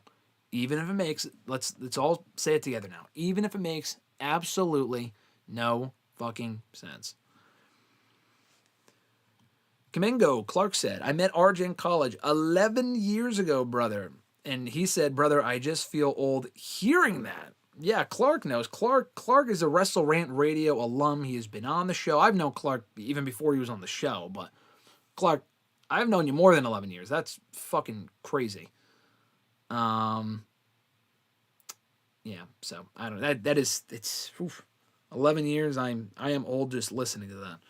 I am old just hearing that myself, so I appreciate that. The Magic Plumaire said, screw that guy that graded a D. Wrestling content deserves nothing but an A+. Yeah, exactly. Fuck that guy. Fuck that guy that gave my Usos blog post a D. Fuck him. Even though he actually did end up taking over the radio station at college, and I kind of had to be nice to him, but I kind of held a secret grudge after that because I'm like, fuck you. The funny part about that is that it was a blog post. He gave me a D for a blog post. This was in 2014. At that point, I had been writing for Bleacher Report for 4 years. Like, are you fucking kidding me? I'd been writing about wrestling for years at that point, and he still gave me a D. Like, who the fuck are you? Made no sense. Micah said, Marceau said, yeah, this is our show now, buddy. LOL. Yeah, pretty much. He came in, RJ pivoted. He took that show over. Marios, thank you for joining us. Great to see you. He said, thank you for the comment, by the way. He said, Rock might be washed on the mic at this point, but I'm not sure how many people are ready for that combo. I'm ready for that combo. Is anyone else ready for that combo? I'm ready for that combo. I was thinking about that just watching the show tonight, because I think Rock can still pull out magic when he wants to. The problem is that he just fucking repeats himself a lot. He's got to stop doing that. I am ready for that convo, though. Abu Sika said, love me some Alexa Bliss. So do I. Here's the Alexa Bliss love in the chat that I mentioned earlier. Fernando said, Alexa Bliss is fire. Alexa Bliss is definitely fire. Micah with the hot take. Micah saying Lola Vice is better than Alexa Bliss. Okay, Lola Vice might be better in the ring than Alexa Bliss, but if you gave me the choice between Alexa Bliss and Lola Vice, and I'm not going to say this is a PG stream here, brother. We're just going to keep it at that. Alexis might be watching at some point. Okay, let's put it this way: if Alexa Bliss and Lola Vice were, I have never met either one of them. Okay, so let's keep it G here. Let's keep it PG. If I had a chance to meet one of them, it would be Alexa Bliss. Lola Vice she's a very attractive woman as well. But I'm an Alexa Bliss person till I die. I'm an Alexa Bliss guy till I die. I'm Alexa Bliss ride or die. Mario said, love Lola Vice's theme. I actually don't like your theme. I don't like the theme. I don't know. There's something off about it. I just don't like it. Mario said, Alexa Bliss is hot. First of all, Alexa Bliss is hot, Mario's. Second of all, Abu Sika said Lola can shake all she wants. Hey, I told you. I told you that you guys can do whatever you want in the chat. I'm not. That doesn't surprise me. I'm not a fan of it during her matches, but whatever. I guess people will like what they like. Dak said, thoughts on the Wyatt Six? I like the Wyatt Six, but they're never on the fucking show. They haven't been on the show in months. I heard someone got hurt. Okay, there's 5 of them. That's stupid. Richie said, what about Otis? Can he shake or not? No, Otis can shake. Otis can shake all he wants. Otis is great, too.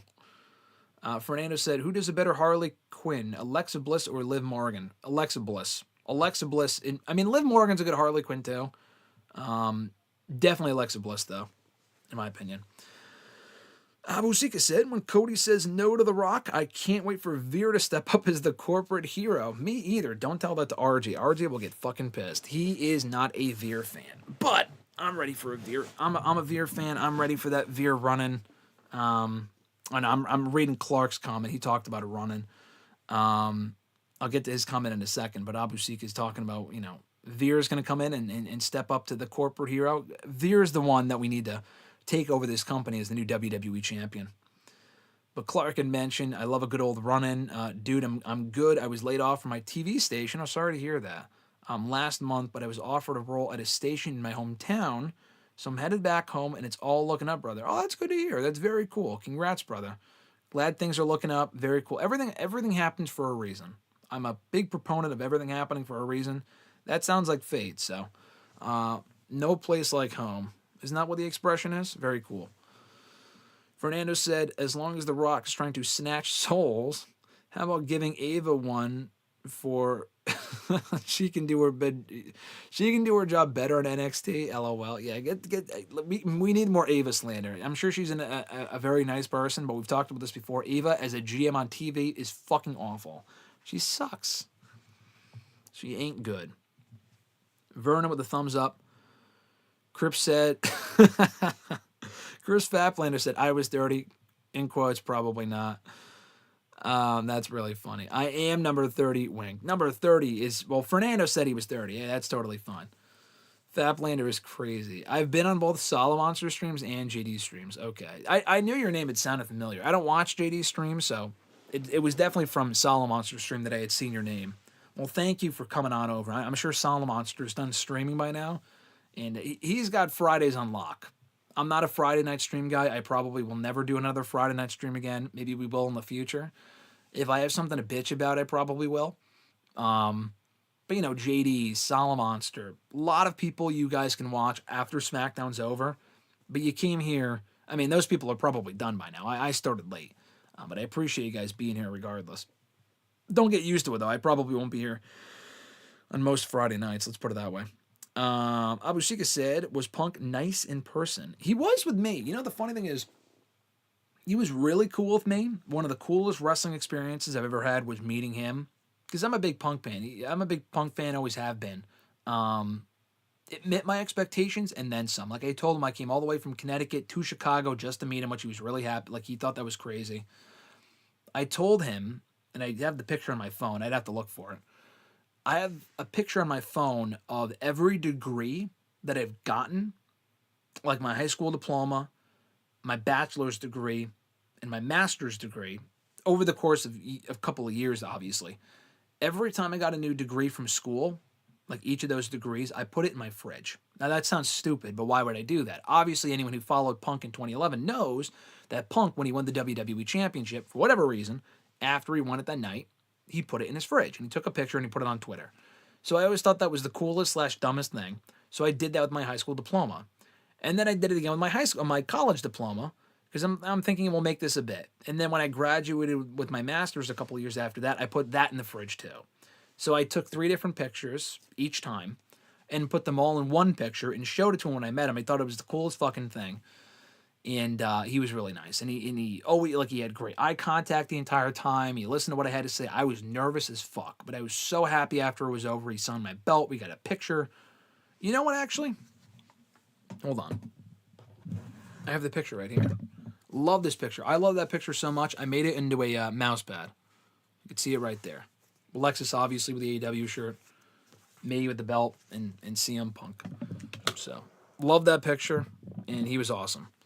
So, yeah. But then the funny part of that story, what I was going to say was, when I was at the Rumble a couple of weeks ago, I was getting lunch, and like these group of guys that just met Punk as part of like the, meet and greet things that WWE does. And they said that he was very, like, not standoffish, but like he probably was tired. He just didn't give a shit, whatever, So they had a negative experience with Punk. I had an amazing experience with him personally.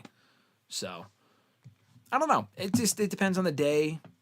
I guess it depends on how early you meet him, when you meet him, the mood that he's in. That goes with anyone. But I'm glad I got him on a good day because he was really nice when I talked about him, or when I met him. And talking to him was great. Micah said 31 likes now. Let's go. I think we're up to 32. On my side, it says 32. So we're up to WrestleMania. For every like, I guess that takes us to whatever Mania that we're at. So if we're at 32 likes now, that means we're at WrestleMania 32, which was a fucking awful WrestleMania. So for that reason alone, if you're in the chat and you haven't already liked the video, please come in. Like the video. Come on. We need to get out of 32. 32 was awful. Get to at least 33. First of all, it's double digits of threes. It's, 3-3. And then second of all, that was my first WrestleMania. It was WrestleMania 33. So for nostalgia's sake, let's get to 33 likes. 32, I appreciate all of you for getting us to 32. Seriously means the world, but it reminds me of WrestleMania 32, and that's just not good. That's not a good thing to, think about. So let's get to 33. Boo. I'm backtracking a little bit. Hold on. I'm still not over that shit. Lola can shake all she wants. Abu Sika said that shit was funny. Micah said 31 likes now. Let's go. W stream. Abusika said the more streams the better. Thank you, Abusika. I appreciate that. Richie said appreciate you, King. I appreciate you, King. Straight Edge X indeed. Straight X as well. Also Straight Edge. Tyreek Cunningham, thank you for joining us and thank you for the comments, sir. Hope you're doing well. You said, do you think Rock was the one that delayed that Mania doc that came out on YouTube last year or was so Dwayne-centric? Would have liked more input from the other three main eventers. Yes. Now that you mention that, I did not mention that at the time when that came out, but that would make a lot of sense. That it might have been delayed because Rock needed his spin on it or needed footage inputted or delayed or taken out, whatever. That would totally make sense. Mike has said WrestleMania 42, Rock versus Roman. We thought the same thing last year, so let's not get ahead of ourselves. Micah said GTA 5 is out. You mean GTA 6, which is going to be awesome. Okay, this is how you know how much of a gamer I am. I got the wrong fucking game. Yes, GTA 6 is what I mean to say. As far as we will see first, Rock versus Roman or GTA 6, not GTA 5. Tyreek also said Rock could have done the Roman match at any point over these years. If people mad people want someone to blame Dewey. Yeah, it's his fucking fault. It's absolutely Dwayne's fault. I mean, WWE is also to blame, but it's definitely Dwayne's fault for not prioritizing the Mania stuff. It's his fault. Abusika said, what's the longest stream that you've ever done? I think last week. I think Vengeance Day. We did a Vengeance Day watch along, but I was already live for like an hour and a half before that. Yeah, I think it was 4 hours and like 15, 20 minutes. Because I went back and I looked. I'm like, oh, what's the longest stream that I've ever done? And before that, it was like 4 hours and like 15 minutes. I think the Vengeance Day one was 4 hours and 18 minutes. So, yeah, 4 hours and 18 minutes was the longest one. We will beat that record at some point. It will not be tonight. But, because already we're at, 3 hours now, maybe? We are at, let me check my fucking thing now. Oh my God, my fucking shit's going crazy. Hold on. My mouse is going nuts. We are at 2.5 hours. We're not beating the record tonight. Another night we will, maybe. Not tonight. Dylan said, Graham, you got to check out the new line of DC Comics called the Absolute Comics for the main Justice League characters like Batman, Superman, and Wonder Woman. That's good to know. Keep that noted. Yeah, Richie said, I think it was the other week or two, Graham went for 4 hours, if not real close, LOL. Yeah, Richie also said, speaking of streams, I cannot get she can play the end credits out of my head. Again, if you want the reference to that, it's an Ava-centric comment from hashtag on Tuesday where we were just shitting on Ava the entire time. That was fucking funny. That might have been the comment of best comment of the week, but there's a lot of good ones here tonight as well. But that came from Nick. That was a fucking funny comment. I'm actually hanging out with Nick tomorrow night, which is why I got to sleep soon, because I'll be seeing him early on tomorrow. Abusika said, did you ever watch Young Rock? If so, thoughts? I did. I watched every episode. I interviewed actually stars from the show, so that's why I watched it the first time. And then I just stuck with it. I thought it was good. It wasn't like historically accurate at all. That didn't really bother me. That shit doesn't really bother me, but I thought the show itself was good. Some of the acting performances were questionable. Like some of the portrayals of some of the stars were very questionable. But overall, I thought the show was fun for what it was. It didn't really bother me that much. Fernando said, do you ever get butterflies in your stomach before interviewing legends like The Undertaker? Yes, I do. More than you would think. And not just people like The Undertaker. Honestly, it could be anyone. I feel like, and you hear this said a lot, if you don't get nervous, then you should stop doing it. Or it means you don't care enough. Because you also just don't want to fuck up. You know what I mean? And you're bound to fuck up at some point. But I think getting nervous is a good thing. And I got nervous right before I talked to Taker. I talked to Bubba Ray Dudley earlier that day. I was nervous to talk to him because he was intimidating, honestly. Taker was not intimidating. You would think it'd be the opposite. Bubba, I didn't love that interview. We've talked about that. I didn't love that interview that we did. But talking to Taker, he was great. And like they were late calling me. Like they were late. The interview started late. So like then you're just kind of waiting in suspense. Like, oh, where's he at? Like I'm not thinking, are they going to cancel? But I'm also thinking like, fuck, this gives me more time to get anxious. You know what I mean? It's so fun. Like, it was waiting almost like for your crush to like fucking text you back or call you. Like, that's what that feeling was, waiting for Taker to pop up on the Zoom call when we did the interview last week. But yeah, I get nervous all the time, but especially for people like Taker, absolutely. Especially when I have to meet them in person. It's like, you got to like contain it to the best of your ability. It may look like I do a good job. Maybe it doesn't look like I do a good job. But if it looks like I do a good job, it's because I don't know why I can do that, but I am very nervous underneath. Beneath the surface, let's put it that way. Micah said it's kind of killing wrestling if he's saying that they beef in the ring and then go hang out in the back. Like, keep kayfabe alive. Without kayfabe, wrestling is nothing. Yeah, that was fucking stupid. Very, very dumb. Very dumb for him to say that. Dylan said thoughts on Invincible episode 5. It was good. I enjoyed it. I thought episode 5 of Invincible was good. I thought the latest developments with Eve and Invincible himself, Mark, were good. Trying to think what else happened. The little kid, the stuff with his brother, I thought was well done. Yeah, I'm enjoying Invincible so far. I thought the latest episode was good. Abushika said, ready for that convo about the Rock's mic skills regressing. I'm glad I'm not the only one ready for that convo.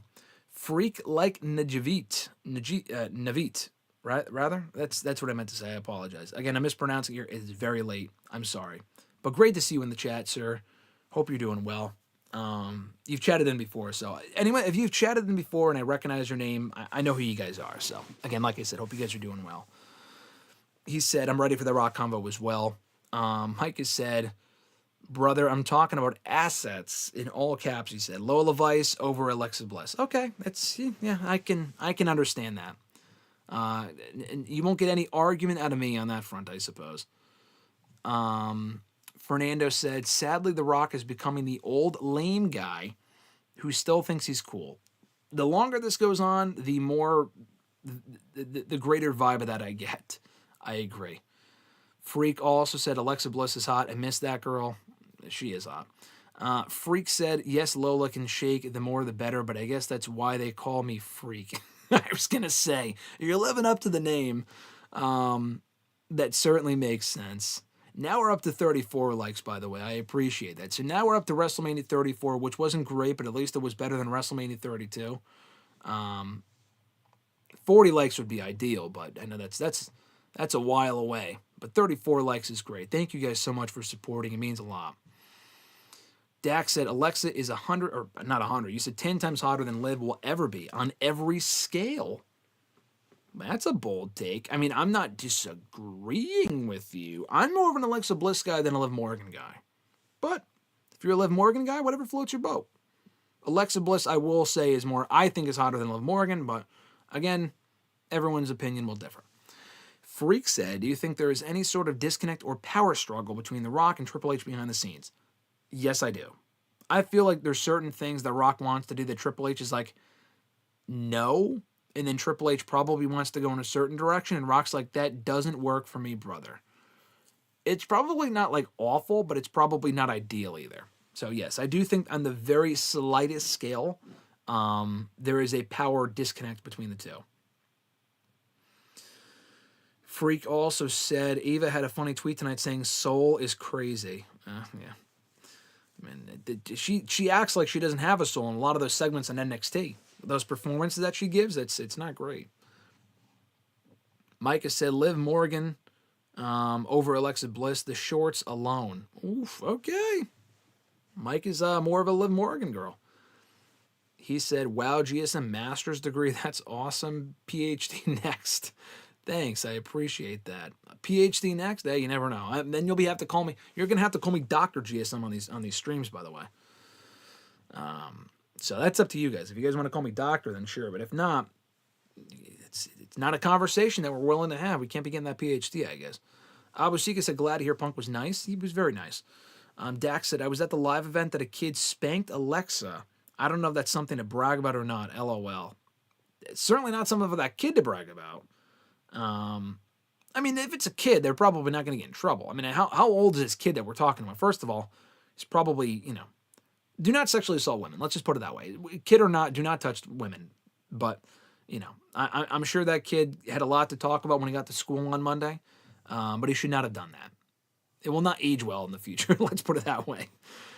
Daniel said, yeah, my friend met Punk in Indy. I was jealous that he got it before they sold out and said Punk seemed like he didn't want to be there. Yeah, that's what I heard. So that's unfortunate. But, if you get him on a good day, then maybe he'll be nicer. I don't know. Fernando said, but, he should be cooler, though, because people are paying all that money to be there.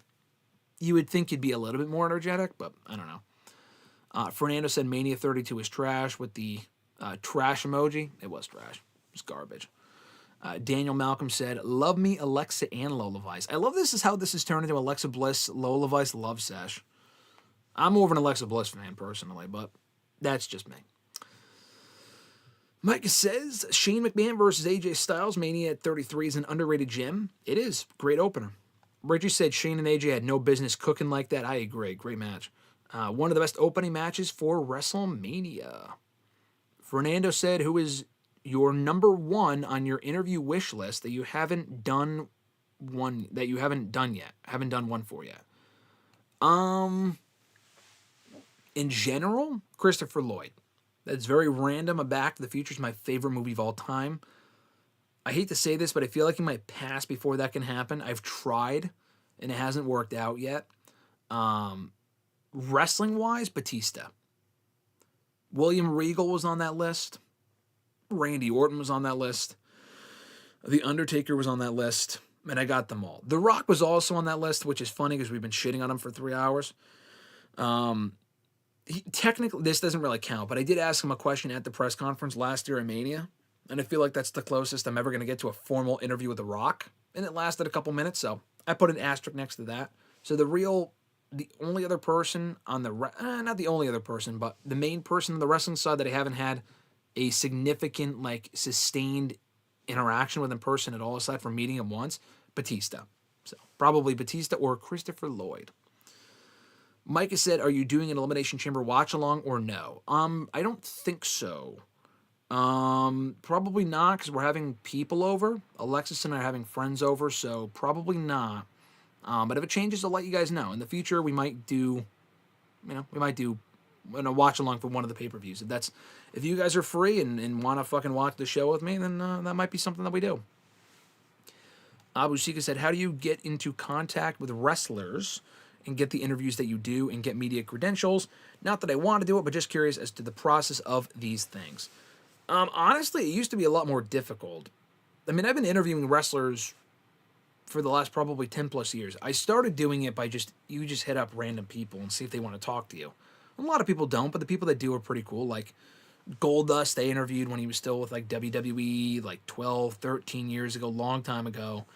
A lot of indie people, stuff like that. But it wasn't until 2020, and I've been with Bleach Report for a long time, that I reached out to WWE myself, just for shits and giggles, for just to see if I could interview someone there. I wanted to specifically interview Rey Mysterio, but they got back to me. The fact they got back to me at all was shocking. They asked me if I wanted to talk to Otis, and that was right before Otis won Money in the Bank, actually, which was kind of cool. By that point, I think they knew he was going to win Money in the Bank, because that was the COVID Money in the Bank that they pre-taped weeks in advance. But anyway, I got in contact with WWE.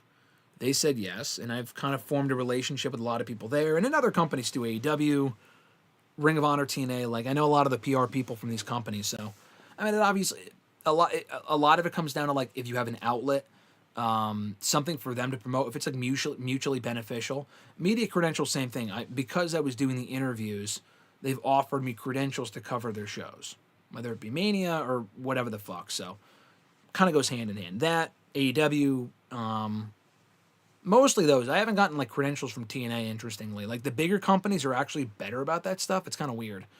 You wouldn't think they are. Even when Vince was there, this is not a new thing. I was doing this when Vince was there. And Triple H's, it's actually become a bit tighter under Triple H's regime, because now they accept so many people into these events and give a lot of people media credentials, whether they have a big outlet or not, which does present people more opportunities, no doubt about that. But at the same time, it also dwindles the time that you have with the talent. So because more people get opportunities, It's like any wrestling roster. You know what I mean? I hate to bring everything back to wrestling, but it's like if you have a 10-person roster, everyone is getting a significant amount of time every week. But when you double that roster or triple that roster, you're still on the show, but you're getting a lot less time each week, which is basically what it's become. But to get any time at all is cool, so I don't take those opportunities for granted. Daniel Malcolm had mentioned, I liked Young Rock for what it was. I agree. I enjoyed it. The historical inaccuracies, I just remember the show was geared towards a more casual fan that wouldn't know the difference. Yeah, exactly. Between him turning HBK into a random black guy named Chad Forrest was hilarious. that was pretty funny. Yeah, that show is more for the casual viewers that wouldn't really know the difference and with issues like that. You know what I mean? Daniel also said, also with Young Rock, spoiler alert, surprised in story that he booked himself losing the presidential campaign. Tell me about it. Tell me about it. You would think that he would have won that president. I completely forgot about that, but you would think he would, put himself over as president in his own show.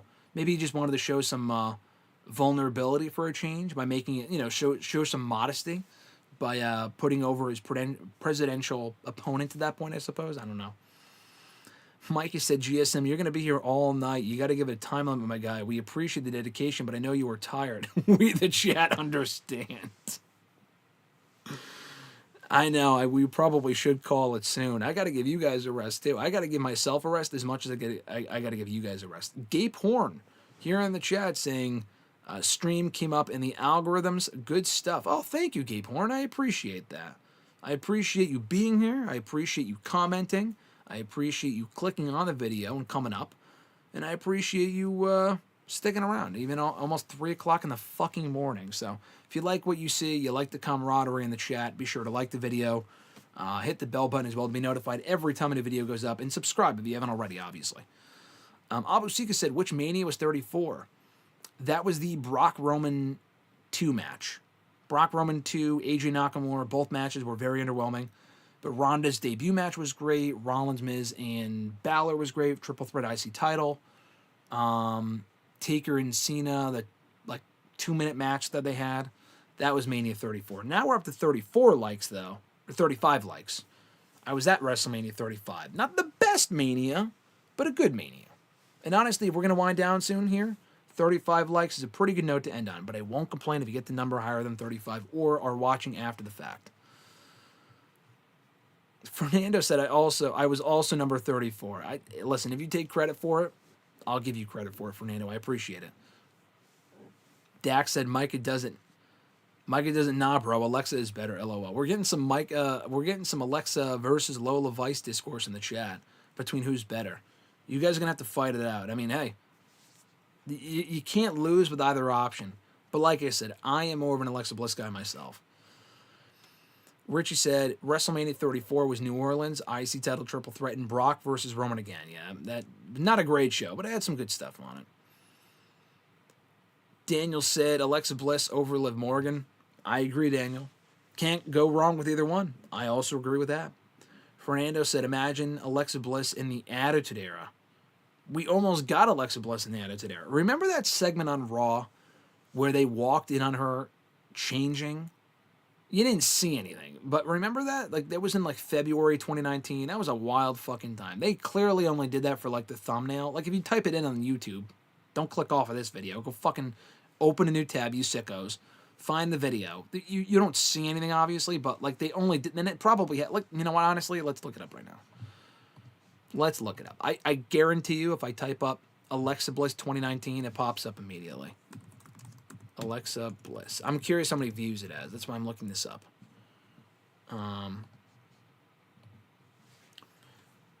It was not the first video that popped up. It's not popping up. I don't even know what to look for. A picture of Alexa Bliss, an AI picture popped up. That's fucking weird. I don't even know what I'm looking for here. I don't want to type in something weird, so maybe you guys can look it up and let me know. But it definitely has millions of views. I can guarantee you of that. Dax said, Fernando, that would be wild. Talking about Alexa Bliss in the Attitude Era. Micah said that kid knew exactly what he was doing. That kid saw his opportunity and took it. LOL. Yeah. Talking about the kid that smacked Alexa Bliss's ass. Yeah. I mean, at the same time, I get it, but you can't be touching women like that. You can't instill those lessons into kids early. You can't be doing that shit at all. But that is something to brag about when you get back to school. I'm sure he'll look back on that like and regret it, but in the moment, it probably seemed like a good idea. Dax said, sorry to turn your chat into this live session. I love it. I love it, Dax. It's great. Let's see. Hold on.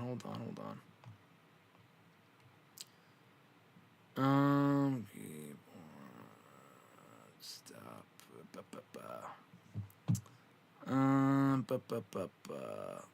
Gotta go back here in the chat. Richie said, I'm gonna skedaddle chat, getting a little sleepy. W stream as usual. W turnout. W chat as always. Good night, everyone. Thank you, Richie, for joining us. Great to see you. That is funny. Yes, I am just understanding the reference now. Why? Yes, good Lord, the name. I just saying it out loud. I got the reference. I get it. The person who chatted in earlier. That's the only reason why they chatted in was just for me to say their name. Obviously, that was very stupid of me to not realize that. Like I said, it's late. I'm just understanding the reference now. At least it wasn't something. It could have been way worse, to be perfectly honest with you. But it's late, so I probably should have realized that. But Y also said Finn told Dom no new members, which is a telltale sign of new members coming. Any ideas on whom? I mean, Aleister Black is an option. I've seen people say that, but I'm not expecting it. I don't know. I think they would just be better off ending the fucking... I think they'd just be better off ending the fucking group altogether. There really is no need for any new members. They probably should just end it altogether. Yeah, Abu Sika also... Yeah, I also just realized that as well. Hey, listen, they got one over on me. Props to them for that. So I appreciate it. I appreciate them chatting in and giving us a good laugh. I think we're getting down to the end of the chat here. I think we're getting down to the very bottom. Daniel Malcolm said, why do you think Thea Hale has been nowhere to be found since Chase U's ending? As someone who got decent reaction, you'd think they would have had her on the show. Yeah, you would think. Thea Hale really improved a lot. She improved a lot, and she's had, a really good run in NXT. But they just haven't used her for whatever reason. I don't know why. She's had a really, really good run. And they just haven't used her on the show in many months. So hopefully she doesn't get released like Duke Hudson did. I thought that was kind of, disappointing. But hopefully she can bounce back and get utilized on the show. Fernando said, Alexa buries Lola. You spelled berries wrong. And Alexa wrong. But yeah, Alexa, I think Alexa gets the clear edge. I'm just saying. I think most of us are agreeing Alexa gets the advantage over Lola. I think that's the general consensus here in the chat. Dax said, not to be weird, but I remember someone getting mad because they said that Alexa's ass looked better than Bayley's. Sheesh, LOL. Yeah, I mean, again, all opinion. I'm not going to comment on women's bodies. I don't want to go quite that far. But everyone will have their own opinion. Everyone can be opinionated on that sort of stuff. But hey, whatever floats your boat is what I say. Daniel said, also used to briefly interact with you on Twitter a while back when I was still in college. Then I saw you doing one of the press conferences and was like, oh shit, used to interact with that guy on Twitter, LOL. That's very cool. And you also said, hope Thea doesn't get future endeavor. Daniel, what is your Twitter username? Please let me know what your Twitter username is. I'll follow you on Twitter. If you still have a Twitter, if you still follow me or whatever, that's totally fine if not. But that is very cool. I appreciate you saying that. I appreciate you also checking out the press conferences and realizing that I was there and saying, oh shit, I used to interact with that guy. That's pretty funny. So thank you for the support. I appreciate that. Abu Sika said, Thea is young with a lot of potential. Would hate to see her get released. Yeah, no, I don't think she will get released. I think she just popped up at a house show recently for NXT. So, I don't think she's going. I just say that because I would be surprised if she, I just haven't seen her, so I don't really know what's going on there. But I think she does have a lot of potential that they should tap into for sure. Dax mentioned, this person asked me, by the way, every now and then I'll talk about it, but not a lot. No, I know what you're saying. I know what you're saying. Hey, feel free to go off about whatever you want. I don't want to turn. I don't want to go too after dark here, talking about you know, body parts and stuff like that, and comparing the two. Obviously, there's a conversation that you can certainly have there if you'd like. I don't want to go quite that far personally, just for those that might not be comfortable. I don't want to turn this into that type of session. For other people's sake, to be quite honest with you. But I understand what you're saying, though.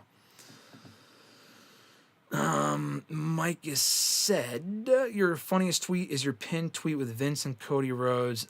I saw that tweet and I died laughing. I know what you're talking about. Yeah, that's the tweet when Cody said he was leaving AEW. I remember that. It was the tweet when Cody said he was leaving AEW. And it's that video of Vince that people have used. He's like, "Oh, get out of here. Go, go, go, go. Get it." He's in the parking lot. Get that guy out of here. I can't, I can't do the video, but it was very fucking funny. My tweet was whatever, but the actual video of Vince going, "Go, go, go, go, go," was really funny. I'm glad you remember that, Mike. That was a few years ago. Daniel said it was based Illuminati back in the day when we interacted. Now I'm Quarter, same account on Twitter. All right, cool. Well, I appreciate you following me on Instagram. I think I followed you back, obviously. Like I said, we'll have to connect on Mania weekend for sure. If you're going to Mania, I'll definitely have to hit you up. So it's very cool. I hope our interactions on Twitter were positive ones. I hope I didn't. My base rule with Twitter interactions, I don't fucking go after people. I don't argue with people unless they say something stupid. But hopefully our interactions were good ones on Twitter, and I wasn't, being a jerk or something. That would be the last thing that I would want to happen. Abu Sika said, "Where do you think Cody would have gone trajectory-wise if he didn't tear his pec?" I think it would have been the same thing. I think Cody would have been around for the second half of 2022. Still would have won the Rumble in 2023. He just in 2022 would have been feuding with the Judgment Day or feuding with... I don't know. He would have been on the same trajectory, though. I don't really think much would have changed. Fernando said, "Veer is so great. He should be inducted into the Hall of Fame this year for just being Veer." I agree. Veer belongs in the Hall of Fame. Veer for the Hall of Fame, brother. Abu Sika said, #justice for Veer. Absolutely. Dax said, "This will be my last chat because I want you to get some sleep." Thank you. No, I appreciate you guys chatting in. We'll all sleep. I'm not going to... That would have been very weird, actually.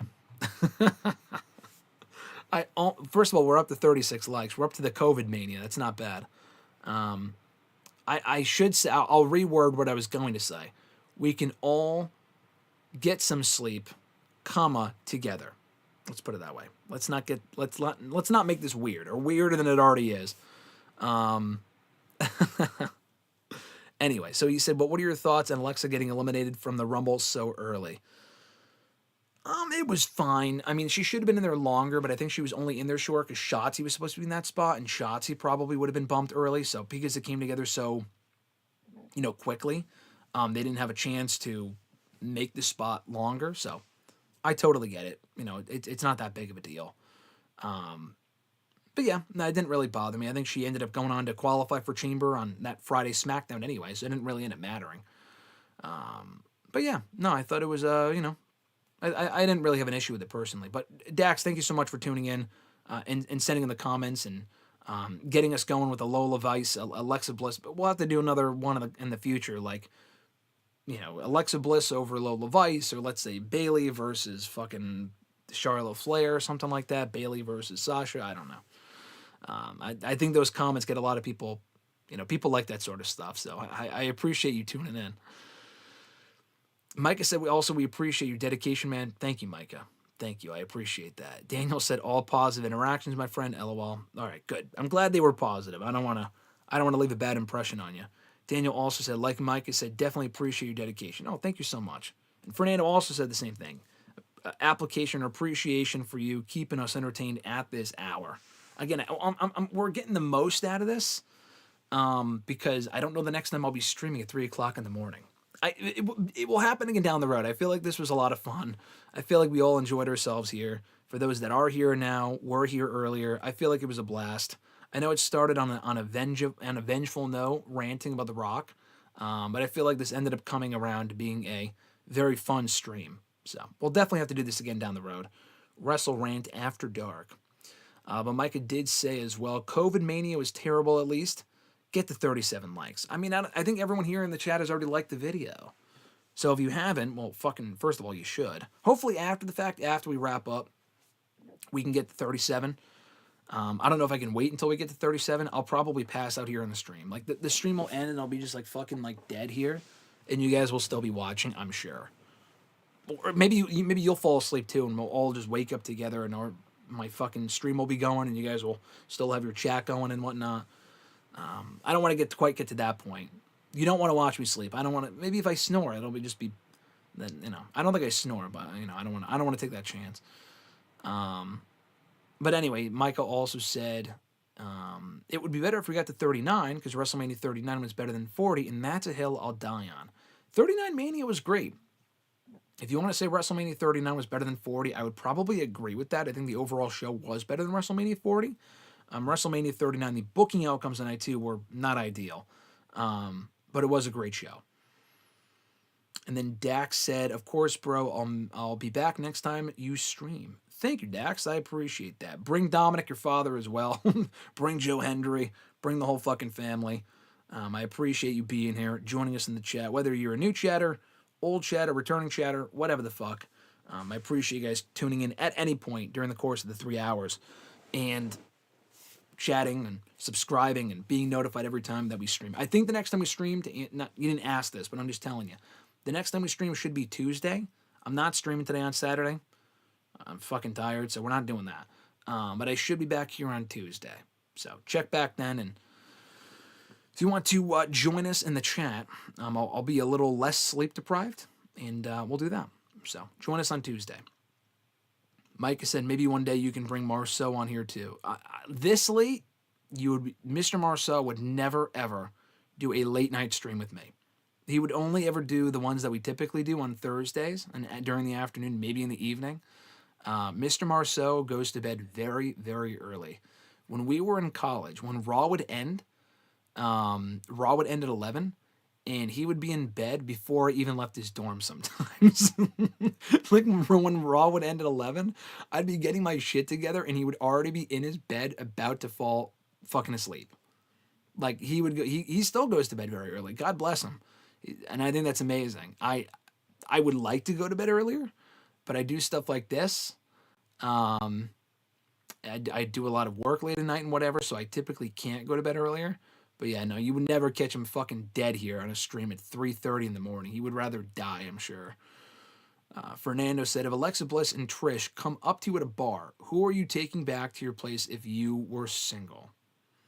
Dax said, Alexa. Mike said, I wanted to stay in the chat so bad my phone was on 10%. I grabbed my charger just to chill with you, Jason. Thanks, Mike. I appreciate that. I'm glad I'm worth you grabbing the phone for. That's a very sweet gesture, so thank you very much.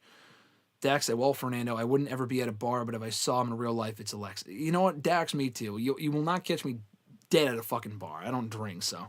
I mean, I've been to bars for other reasons, for like get-togethers and shit, but to drink, I'm not there. But to answer your question, Fernando, as we wind down here, we will end on this note most likely. If Alexa Bliss and Trish come into a bar, who are you taking back to your place if you were single? Alexa Bliss, 100 days out of the week doesn't even make sense. 7 days out of the week, 365 days out of the year. Yeah, I know Mike has said Trish, but here's the thing: I didn't grow up on Trish Stratus. Still a very pretty woman. She's obviously gorgeous. Trish is significantly older than I am, so I will say that first of all. Second of all, didn't grow up with her. Third of all, Alexa Bliss. I'm a big Alexa Bliss fan, so it's definitely Alexa Bliss. Dax said, drinking almost killed my mother, so I will never, ever drink. Well, sorry to hear that, first of all. Second of all, that's a good reason not to drink, so I'm glad to hear that part, at least. But Dax said Alexa, and Micah said Trish. And Micah said, I didn't grow up on Trish either. Interesting, but you still choose Trish. Hey, listen, whatever floats your boat. Neither answers are wrong. Micah said, I'm 29, GSM. I think you are too. I am 29. I am 29. We are the same age. So it's just interesting that you chose Trish. But listen, like I said, you can't go wrong with either one. Micah said, we watched WWE in the same year. I'm 07, you're 08. Yeah, you're correct. I started in 08. You are right, Micah. You are very correct. So, interesting. You went Trish over Alexa. Not a bad option, though. Trish is great as well. Dax, you're killing me. Dax said, I would take Lola over Trish. He will not let this Lola Vice shit go. Dax will not let this Lola Vice crush go. I'm going to have to let Lola Vice know about this. Daniel said, I grew up on Trish, but I think I might still choose Alexa. I'm 31. So he grew up on Trish, and he's still choosing Alexa. And he also consistently started watching wrestling in 03. All right. Interesting. Damn. Okay. So, split in the chat. I choose Alexa. Micah said, Mary smash delete. Oh, my God. I can only imagine what you're going to say here. Give it to me. What are the three options? Are you giving me three options, or am I coming up with three options? Lola, Trish, and Alexa? Is that what you're asking me? We'll end on this. That's... Oh, my God, Micah. You're fucking killing me, brother. Dax said Alexa is my number one. Lola Vice is my number two. Didn't you? I thought you chose Lola Vice over Alexa earlier, Dax. Maybe I'm just misremembering it. I feel like that was like 10 days ago. But Alexa Bliss is your number one. Not bad. Alexa Bliss is hot, though, like we said. Mike is... Oh, yeah. The chat, by the way, I see your chat, and the video might be a little delayed, so I know you said you posted the three already. That's because it didn't come in yet for me, but I'm seeing it now. Mohammed, great to see you. You're joining us very, very late here. Hope you're doing well where you are. But we are about to head out in a moment, so thank you for joining us at the tail end. No, Alexa is my forever favorite. Okay, I see what you're saying. I'll get to your question in a second, Fernando. Micah asked, Vicky, Linda, Awesome Kong, Mary, smash, delete. Do I have to answer that question? Oh my God. Smash. Oh my God. This thing hurts my brain to even have to do this. Awesome Kong at least is a very nice woman. I would just smash/marry her, but if I had to separate it, probably smash Awesome Kong, marry Vicky Guerrero, delete Linda McMahon. I just feel like, first of all, she's old as fuck, and second of all, she just seems like she's not a good person. So, I'm not saying Vicky Guerrero is a saint, but Vicky over Linda. Let's go with that. Fernando said, if there's no bullets in the chamber, I feel like that's the easy answer on that one. Don't do those three. Do Lola, Alexa, Trish. Yeah, that's what I was thinking. Lola, Alexa, and Trish is easier. Smash Trish, marry Alexa, delete Lola. There you go. That's easier, I feel like. And also, that was funny. Any way you twist that would not be bad, I don't think. Fernando, you said, do you think the Shane McMahon in AEW probability is dead for good? For good, no. I feel like he could come in down the road. For now, yes. Based on what Fightful said, it sounds like it is dead for now. Sounds like he won't be coming in anytime soon. Muhammad said, I will catch you again down the fly or on the fly. Yes, Muhammad, we will catch you again for sure down the road. But thank you so much for tuning in at all and chatting in. Great to see you. Dax at his is delete Trish, marry Alexa, smash Lola. We do agree on marry Alexa, though, so at least we agree on that one. Again, like I said, you can't go wrong. Any combination with those three, you can't go wrong. You can go wrong with Micah's three. I'll tell you that much.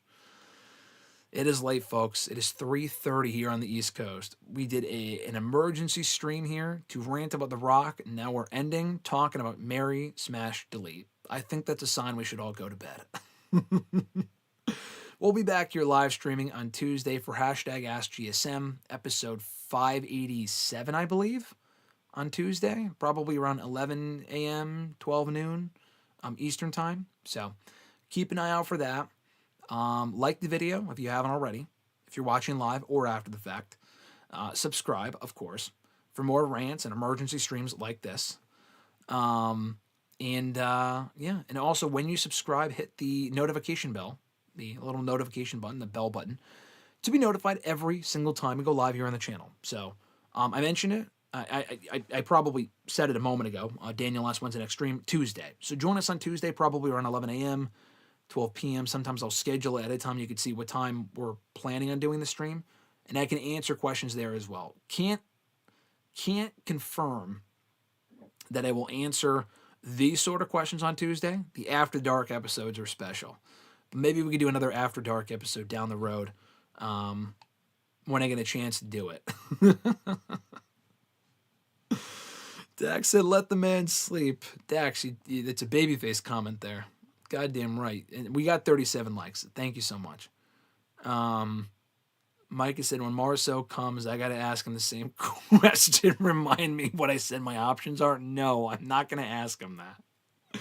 Marceau will be here on Thursday. He will not be here on Tuesday. Just a heads up. He won't answer the question, but we can try, I guess. Micah also said, W stream, good night GSM, and good night Wrestle Rant chat. And Dax also said, nice meeting all of you guys. Have a great night, everyone. Obviously, I haven't met any of you guys. I'm seeing you all again. But Dax, I believe this was the first time I've seen you in one of the chats. Great to meet you, my man. Thank you for joining us. Hope you had a fun time. And we can catch you on the next one. So with all that being said, guys, thank you so much for tuning in. I'm fucking tired. This rock rant went way off the rails. Hopefully we'll have more positive things to say on Tuesday here on the stream. Next video goes up on Sunday. So there's more videos to go up over the weekend. But live streams will be back on Tuesday. Until then, folks, I'm Graham G. Matthews, and I'll catch your ass down the road.